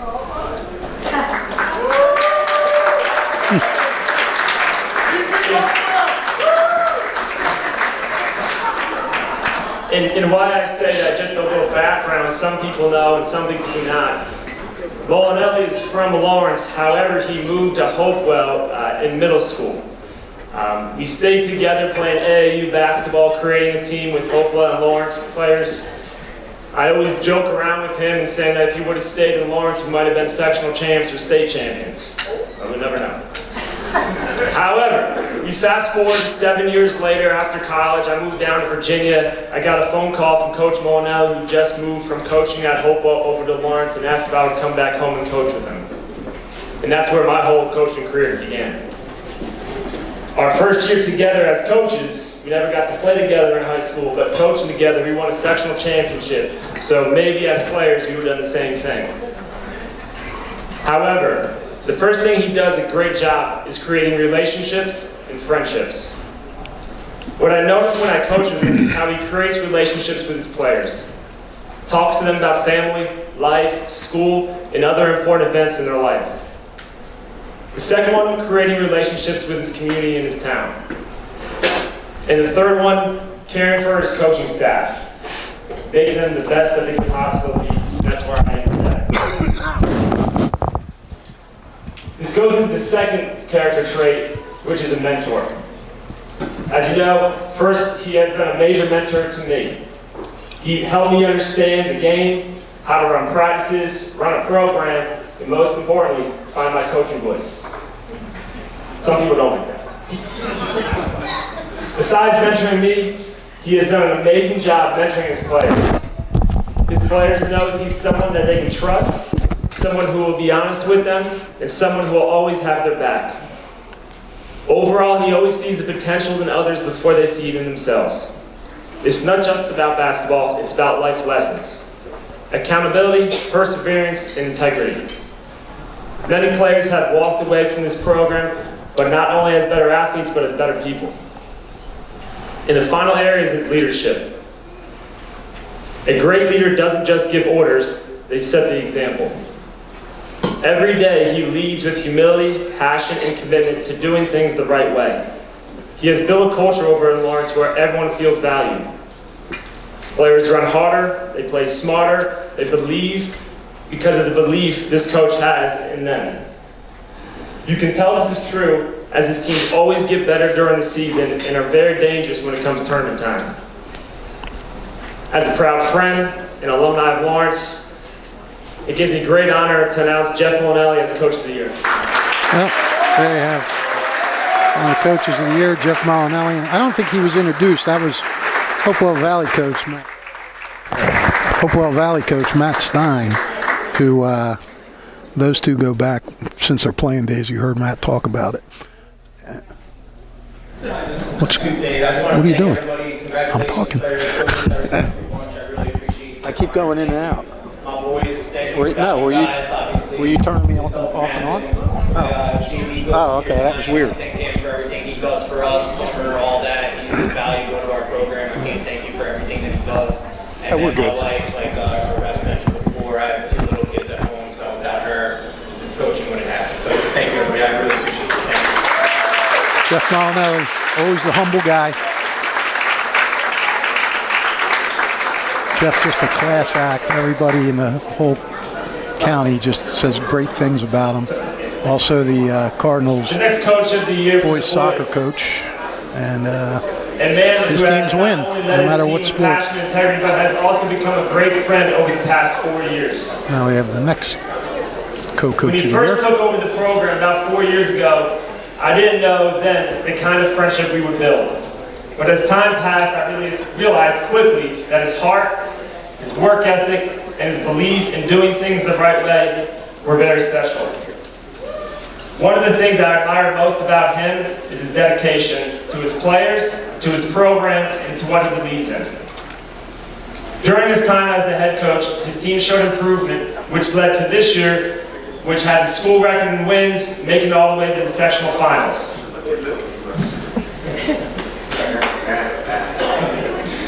Speaking with him at the Albright team camp, he's a coach that pushes his players to be an all-around great person. He's not always about X's and O's with him. It's about building young men who are ready to take on life. His players know that he is there in their corner, not just for the season, but as well as life. And that kind of dedication doesn't go unnoticed. Above all, what makes him truly deserving of this honor is his leadership as well. His leadership isn't about being the loudest in the room. It's about setting an example, showing consistency, and standing firm in what he believes in, even when it gets hard. Over these past 4 years, I've seen him make tough decisions for the good of the team, hold players accountable, and never compromise his values. He's built a culture that's more than just basketball. It's about respect, hard work, and doing things with class.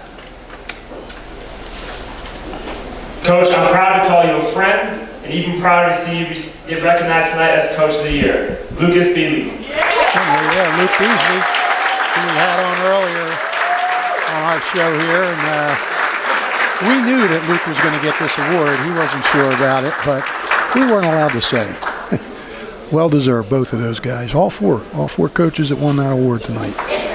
Very well deserved. All right, this is the longer part of the speeches, but these are all our special awards. So hang tight with us. We're going to keep Coach Lucas Beasley up here to start with our Players of the Year.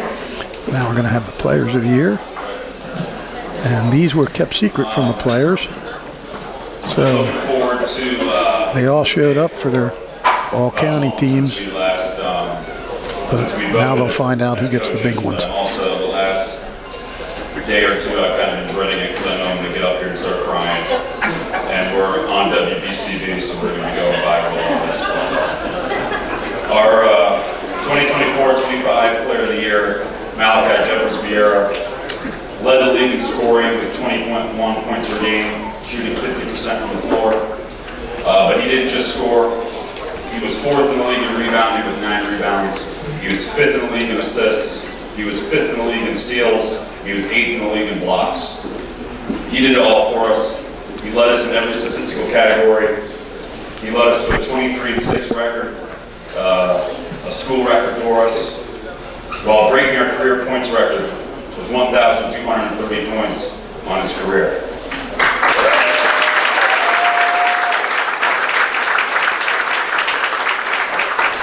Malachi was the #1 issue on everyone's scouting report when they played us. Problem was multiple games, being almost half the games this year. He had 2 fouls in the first half and would drive you nuts. He played multiple games this year in the first half with 3 fouls, which is coaching malpractice. I understand that. But we had to find a way to get into halftime. He never fouled out though, but he scored 35% of our points. He also contributed 33% of our assists and had 30% of our rebounds. He was all for us. But stats aside, I'm much more proud of the way he took his group of friends and created a team by work ethic and commitment that really changed the culture and electrified a building these last 2 weeks especially. In 2022-23, when Mal was a sophomore, we went 4-20. At the time, Malachi was probably our best player, and he took that hard, and we all did. And when you're a basketball player and you take pride in that, and you lose 12, 13 games in a row, that's not an easy thing to deal with. And there were times, I remember at Princeton, we were there, we had 30 turnovers, and you didn't want to come out of the locker room. And we had to get on the bus, we had to get out of there, and it's just an embarrassing feeling to go through that. And at the end of the year, we kind of had a decision to make. We could either fight our way out of this, or we could take, the easy route. We can go find a new school or a new sport. But you decided to build this here with your best friends and take us on a ride we'll never forget. Malachi's leadership and ability to create a winning culture, again, amongst his best friends, created a buzz in our school the past 2 weeks that I've never seen in my 4 years here. There was a story the other day, a teacher told me that Malachi walked into a classroom, the teacher was teaching the freshman class, and walked in and asked her a question, and a couple freshmen asked him for a picture. He was a celebrity. He made a half-court shot against Hopewell, sorry to bring that up, Stein, but throughout the entire year, he was a celebrity in our building, but he carried that, and he was humble, and he worked hard, and he brought his friends along with him. I'm grateful to be able to coach him these last 4 years, and I'm excited for you to reach your prime as we continue to work for you in the next 4 years in college. But without further ado, I'd like to award our CVC Boys Player of the Year to Malachi Jefferson. Yeah, you just heard from Luke Beasley. Everything that Malachi Jeffries did for his team. He was fun to watch. And as good as he was, he filtered himself into the team, never forced anything, always just did what was best for the team. And he still put up those glittering stats, but he never tried to take things on himself. Now we have all right, I'll try to keep it short. Girls coach who Ava hates when I brag about her. It's been a long day. I already told the story of the lacrosse tryouts, a little bit of it, but she probably hates also. The story begins actually in the year 2000 when a young Justin Schmidt was tearing up the Howell Middle School South soccer field for a Eddie Alderelli. Years later, he would go on to have a niece who would score 45 points against Fisher, which, Fisher Middle School dominates, for Caitlin Schmidt, my sister. So it's only fitting that my first year entering Robbinsville High School to coach, Ava also entered. Today, everyone wants instant gratification. Many just want to skip the grind and struggle it takes to achieve success. People, unfortunately, have failed to remember what a great opportunity freshman and JV is to develop your skills. Even if they just want varsity right away, even if you're ready, you're not ready. Ava's different. That's why she's in this position. Ava came in, she had to earn everything.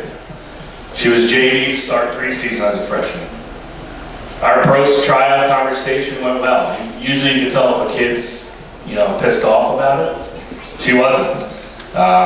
She was just like, all right, I gotta get better. It was pretty genuine.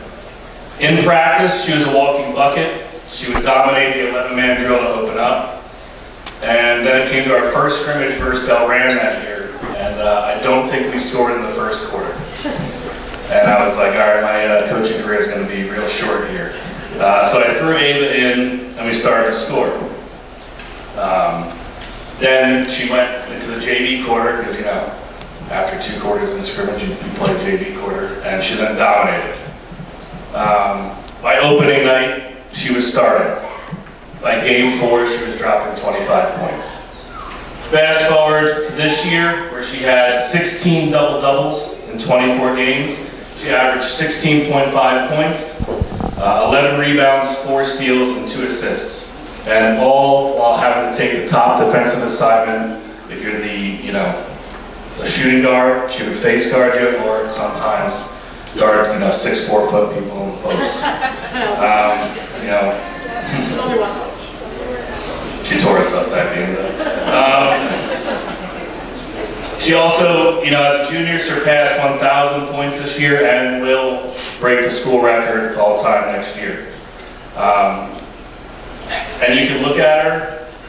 If you ran into her, you're not thinking she's a basketball player. That's not your first thought. Some kids, you can look at them like, oh yeah, that person probably plays basketball. She does it all in heart and toughness. She doesn't care about stats or player of the year. She just wants to be better. She would trade this conversation, this speech, for a CVC championship. And her parents are the same way. Dad was just hoping for some eventual varsity time that freshman year, where she did lead the team in scoring and took over, 4th quarter and overtime for a state win that year. And both mom and dad want her to just have fun, which is why I think she succeeds. She doesn't feel the pressure at home. I couldn't ask for 2 better people supporting our sports program, any sports program. Back to, you wouldn't look at her, 1,000 points, and she has almost 700 rebounds at 5'8". Her last game versus Johnson, 18 and 17. It's just crazy that she's not that big, but she's all heart and toughness. She hates that I use her as a shining example with all of my other teams on how to approach high school sports. I do coach 2 other varsity sports at a rival school, and I mention her all the time, because it's the way you should act. Just do the work. And her way has led to all this success, incredible achievements, and the first ever player of the year for a Robbinsville girls basketball player. All I wanted to be in high school, all I wanted to be was a high school coach, basketball coach like my dad. And I could not be more thankful to have started my career with a kid like Ava.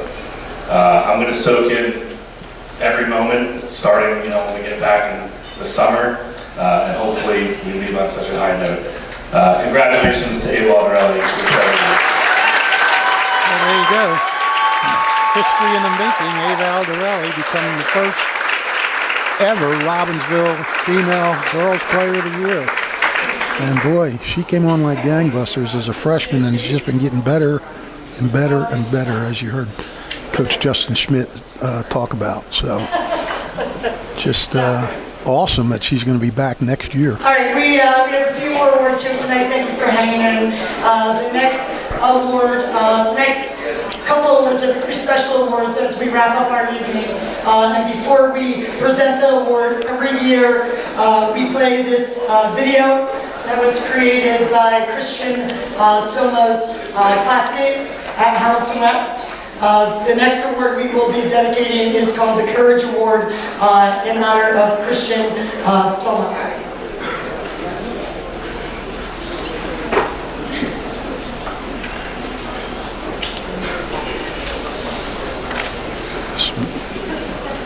Made by the family of Christian Soma, Hamilton West player who at Hamilton West High passed away, unfortunately, in the mid-2000s. Tragically, Chris lost his 2-year battle They against show this cancer every just year 5 just days to- after his 16th birthday. His shocking diagnosis came on just to show July the 1st, impact that the 2005, Courage after Award 6 has. months of unexplained weight loss attributed to severe anemia. Dr. Teigenbaum of Long Branch. Oop. Little computer glitch.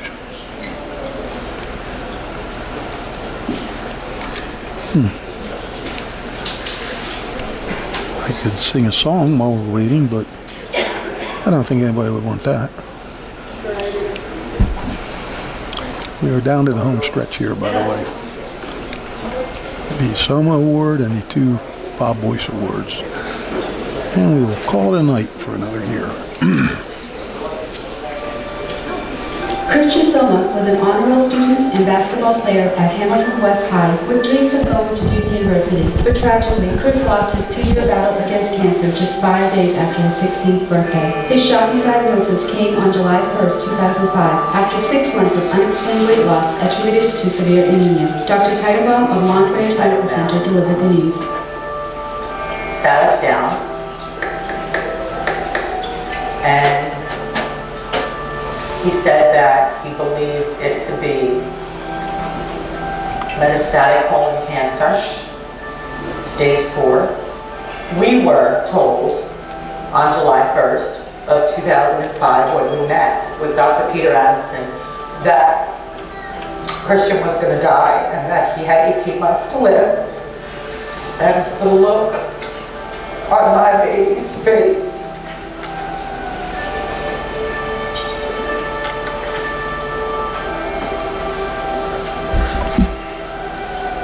it was the one and only time that Christian cried throughout his whole journey.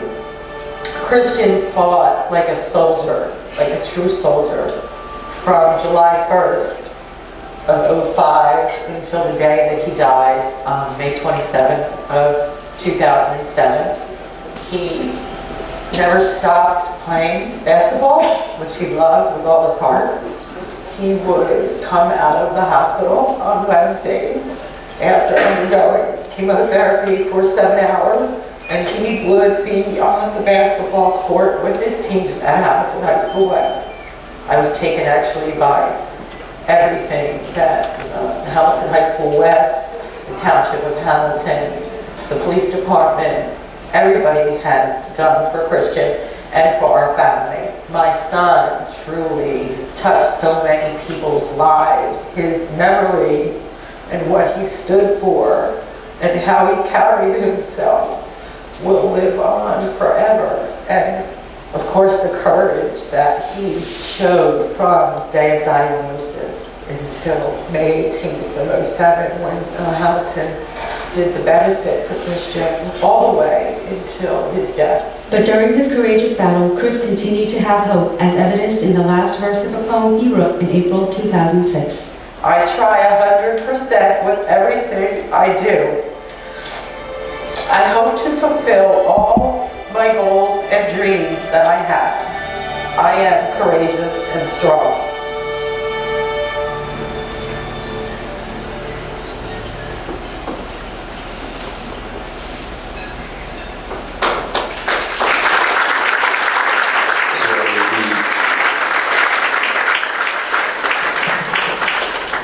It's always good.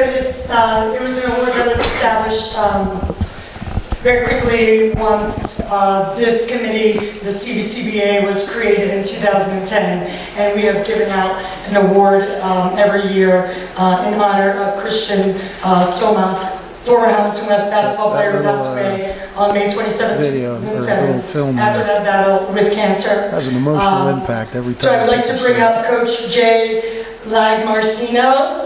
How'd I do on that one? Close. To present this year's Courage Award winner.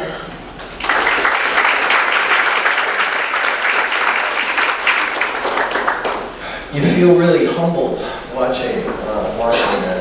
I would say this is probably the most important award we're getting out tonight. Gianna. Last spring, Gianna suffered a major knee injury, and we found out that she was going to miss the entire year. So her senior year, her captain year, so we knew at North that this was going to be a major problem for us because she was our player. But I have to tell you, 35 years of head coaching, I don't know if I've ever witnessed anybody with as much courage and dedication, because she was with us the whole year, all during the summer, all to every practice, whether she was working the clock, whether she was helping teammates out, every game. She would do the book for JV games. What senior does that? She did all that stuff. I caught her in school a number of times with her laptop out, watching on huddle our names, our opponents, trying to figure out how we're going to play against somebody. She was just amazing. Every game, whether it's pre-game, halftime, post-game, anything that she had to say, was terrific for us. She was like an assistant coach, and I know that you can see a lot of pain in her eyes because her senior year, she's been waiting for this forever. Paige Becker has a great quote that's attributed to her. Paige Becker is from UConn. She says, "Some people play the game, some people love the game. I live the game." And I think that sums up Gianna quite a bit. She absolutely loves the game. Even though she had all this pain, and you could see it in her, even senior night, it was just so, palpable. But she put aside the pain to help her team. She was an incredible example to all of us, and really a humbling opportunity for a coach to witness this kind of courage from her. And so to have the game taken away from her for her captain year, her senior year, and still have the courage to put aside the personal pain and help the team demonstrates incredible character that will enable her to actually have a great life. So congratulations to G, and thank all of you for contributing and giving her this amazing award. Thank you very much. Well, you heard Gianna talk to us earlier. We already had her on camera, and it's always nice to hear a coach talk about his player like that and what that player means to the coach, and those are certainly nice words to hear. Thanks.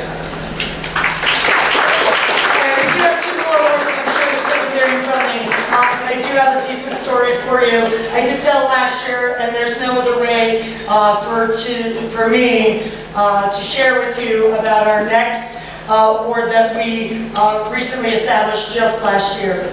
The Colonial Valley Conference Basketball Association has established a Competitive Spirit Award and Scholarship in memory of Bob Boyce, former West Windsor Plainsboro North girls basketball coach, who passed away unexpectedly on March 7, 2023, so just 2 years ago.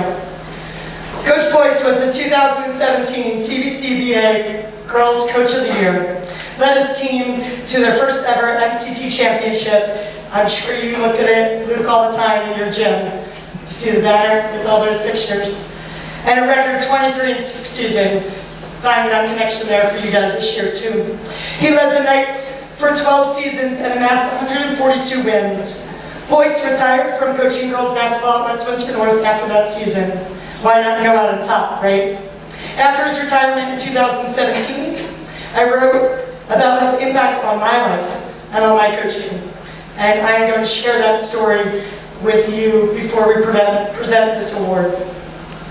When I decided my professional path in life, one of the sole things I wanted to do was coach. I spent a couple of seasons in the college ranks, and after that, I knew I really wanted to be involved with the high school game. I thought that was where my place was. There was a posting for an assistant position in West Windsor. Little did I know when I went into the interview that late August day, it would be life-changing for me. Of course, before starting a new job, you do some research. People said, "He's a nut. You'll look calm compared to him, and quiet. He's old school. He runs a tight ship." And of course, all those things were true. He was nuts. He was nuts about the kids that he taught and he coached. And he always said he didn't have his favorites, but they were all his favorites. And it was true. He cared for each of his kids the same way. He had a tough exterior, but to really know who Boyce was, you'd have to see him teach about slope intercept on the sideline of a practice. Show up for summer camp on the back of a scooter after tearing his Achilles, or watch him crack jokes with the best player on his team or the last one on the bench. I spent 5 seasons on the sideline with Boyce, but gained a friend and a mentor that lasted a lifetime. From the moment I stepped onto his staff, he saw something in me. He knew I wanted what he had, to be a head coach. He challenged me from the beginning to step up and to lead and be a true assistant to his varsity team. From asking me to write practice, to adding new plays and defenses, he never treated me like a second-class citizen, even though I was just a JV coach. He gave me responsibilities and challenged me to get better as a coach. Through those years, I learned what it meant to adequately prepare for practices, how to establish relationships with the players, so when you challenge them, they respond. And for as much as you prepare, there will always be the unexpected. There are so many Bob Boyce stories to share over the years. Some that can be printed and some, of course, that are left off the books. I thought there was a sign this year before our first state game as my assistant coach, Jay Corby, sent me a text about how he broke his tooth on a piece of gum. There's a story about Boyce where he had to chew gum so he wouldn't get teed up in a Westminster North and Westminster South game and physically broke his tooth and had to spit it out in the garbage can. Me not knowing what to do, I picked it up. But that's another story. I thought it was him sending us assignment we had a chance against number 4 seed Colt Snake, but it just didn't work out. I came in as a Steiner alumni, and Boyce, a former baseball coach, had gone toe-to-toe with Steiner many times, and the rivalry ran deep. The year before I arrived, he had been thrown out by Donnie Ellison while coaching his team versus the Steiner girls. One of the many tasks that I was given as an assistant was to make sure that he was not, under any circumstances, to be thrown out of the game or even assessed a technical foul. By the way, I went 12 years without getting a technical. Thanks, Jen. I know how many of you knew Boyce, but for those who did, it is an extremely daunting task, and to do that for an entire season. I was doing a decent job until we came upon my alma mater, Steiner. They were having an excellent year. Ariel Collins was untouchable, and to knock them off, our team would have to be perfect. Emotions got the best of me, as my loud voice was continually the one being heard by the officials. So much so that the lead official approached Boyce. I sunk in my seat. My one job was to keep him out of trouble, and here I was the one causing it. The official said to Boyce, "You're Batman, she's Robin. You're Batman, she's Robin. I only want to hear from Batman."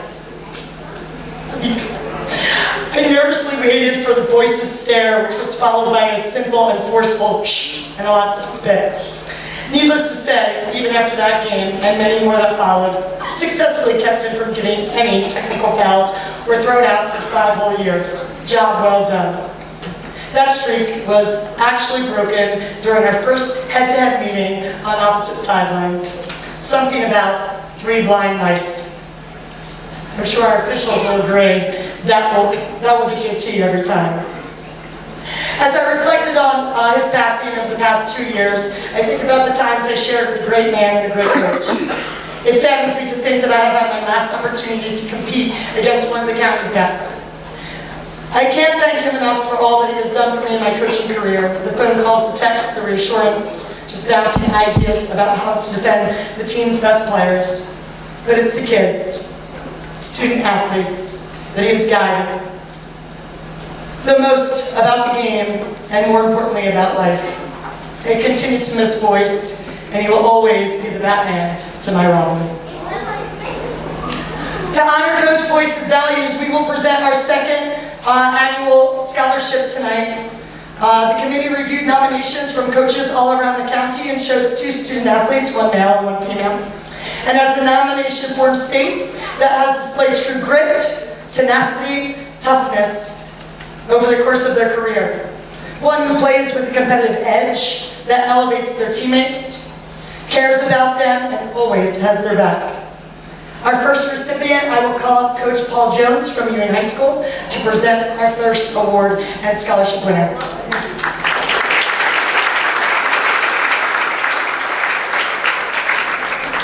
All right, good afternoon, well evening now. Before I start reading what I wrote about Naquan, I just want to say, as a second year coach, to have a kid that you can rely on each and every day to get the team started, because I work at the middle school, so getting over there just a little bit late, Naquan always seems to have the kids in the right place, getting them going, getting them stretched. So to have that extension, you know, being a young coach is always a pleasure. But nevertheless, let me read a little bit what I wrote for him. Naquan Pate is more than just a talented basketball player. He is a symbol of grit, resilience, and unwavering determination to overcome life's challenges. Like many athletes, he faces a balancing act of managing not only the physical demands of the game of basketball, but the pressures of school, work, and home life. Growing up, Naquan had to learn quickly the true value at a young age of hard work and determination. He understood that success did not come overnight, that it was a daily grind of small efforts that added up over time. School was another challenge that Naquan confronted head on, juggling basketball practice with homework, exams. It required time management skills.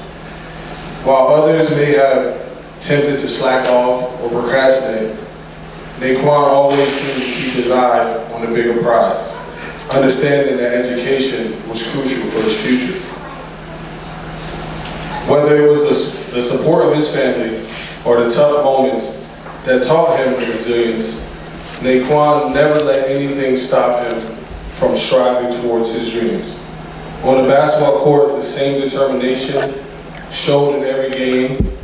His hustle, his perseverance, his work ethic stood out, whether it was in practice, in the scrimmage, or any competitive activity that we had.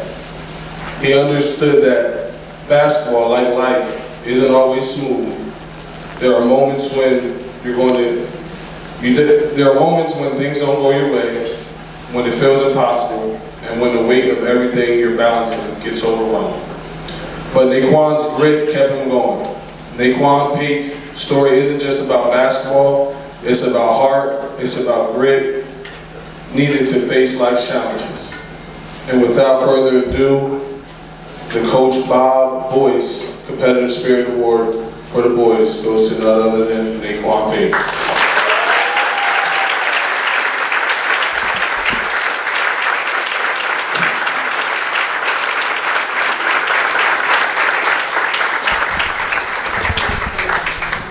I saw a long embrace there between Coach Paul Jones and Naquan Pate, so you can tell he means a little something to Paul. And, we had him on here earlier. Nice young man, looking to be an electrician.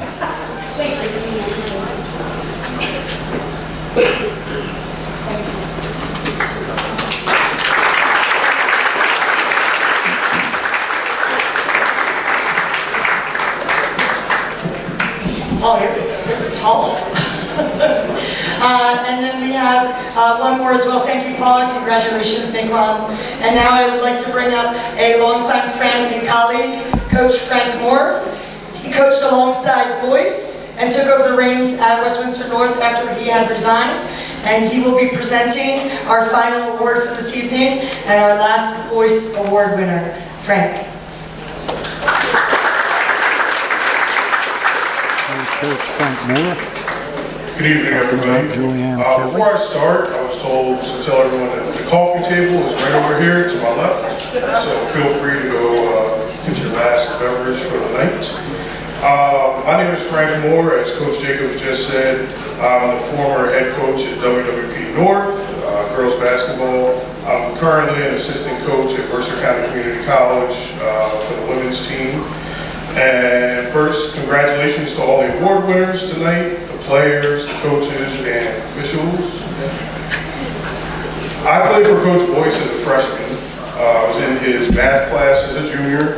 I worked summer camps with him and joined his staff as an assistant coach when Coach Jacobs left and went to Steiner.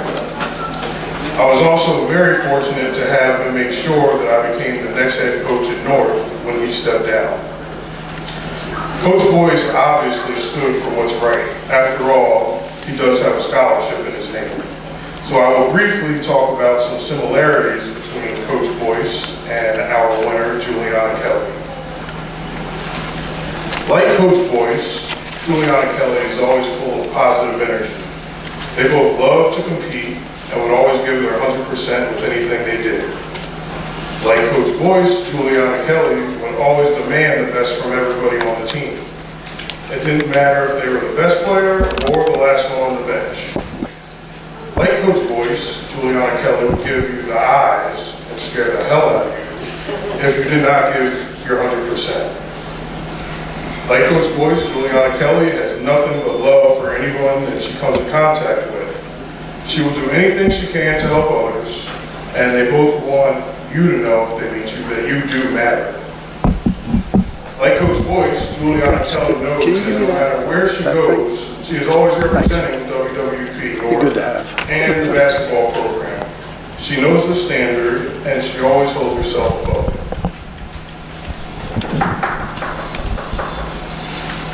Well, like Coach Boyce, Juliana Kelly knows what it is to be a leader. In fact, she is the best leader that I've ever coached. And that's serious, I don't say that lightly. She's not on time, she's early. She makes sure everyone on the team is taken care of. She organizes team breakfasts and tennies. She's the coach on the court, and she does great in the classroom. Plus a whole lot more, but just know she's the greatest leader I've ever had. And like Coach Boyce, Juliana understands that it's not enough to simply play hard. We're here to compete, and we're here to win. So the way I coached, I always wanted my assistants to have a say in everything I did. So with this, I texted them and asked them if they had anything that they wanted me to mention about Kelly tonight. And Coach Cabarly, who joined me at the high school and was also Juliana's middle school coach, said this. She has been the same fierce competitor since she was playing in middle school. Her high standards for herself elevates the game of everyone around her. And me personally, this is how I would describe Coach Boyce. So in closing, Kelly, Gianna, I still wish you two would come to Mercer and play with us. So does Coach Fusick. So you're still on our radar. I am honored that I have the privilege of presenting this year's Female Bob Boyce Competitive Spirit Award to my girl, Juliana Kelly. Very nice. Coach Moore doing a little recruiting for Mercer women's team. So Bob Fusick will be happy to hear that.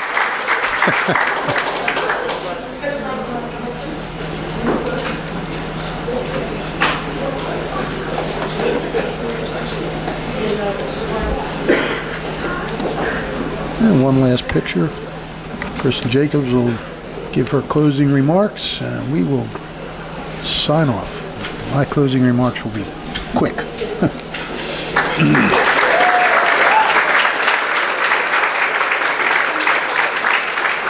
I'm sure you waited all night for me to say thank you for being here to celebrate our current stars. We do have a Mercer County Basketball Hall of Fame that we hope some of these players will eventually be in. That is April 12th. I put out some of the flyers over there by that beautiful mirror. Melanie Balcom, Hightstown, Randy Melville, Princeton Day, Vince McKelvey, official, Freddie Price from Trenton, John Smansky from Trenton Catholic, Marvin Trotman from Princeton, Kelly Williams, two Kelly Williams, one from Corson, one from Ewing. All right, she's wrapping it up with a plug for the Mercer Hall of Fame. I just want to, you can keep it plugged when you're out there, but we just want to thank everybody who joined us tonight. If you watched it live or if we're here and you're watching it again, we appreciate the support. We appreciate you watching it, and want to thank my cameraman, Gus Barber. Gus, the galloping one, doing his another usual great job, and having patience to sit there all night while I did all the talking. And thank you, everybody, and have a great night.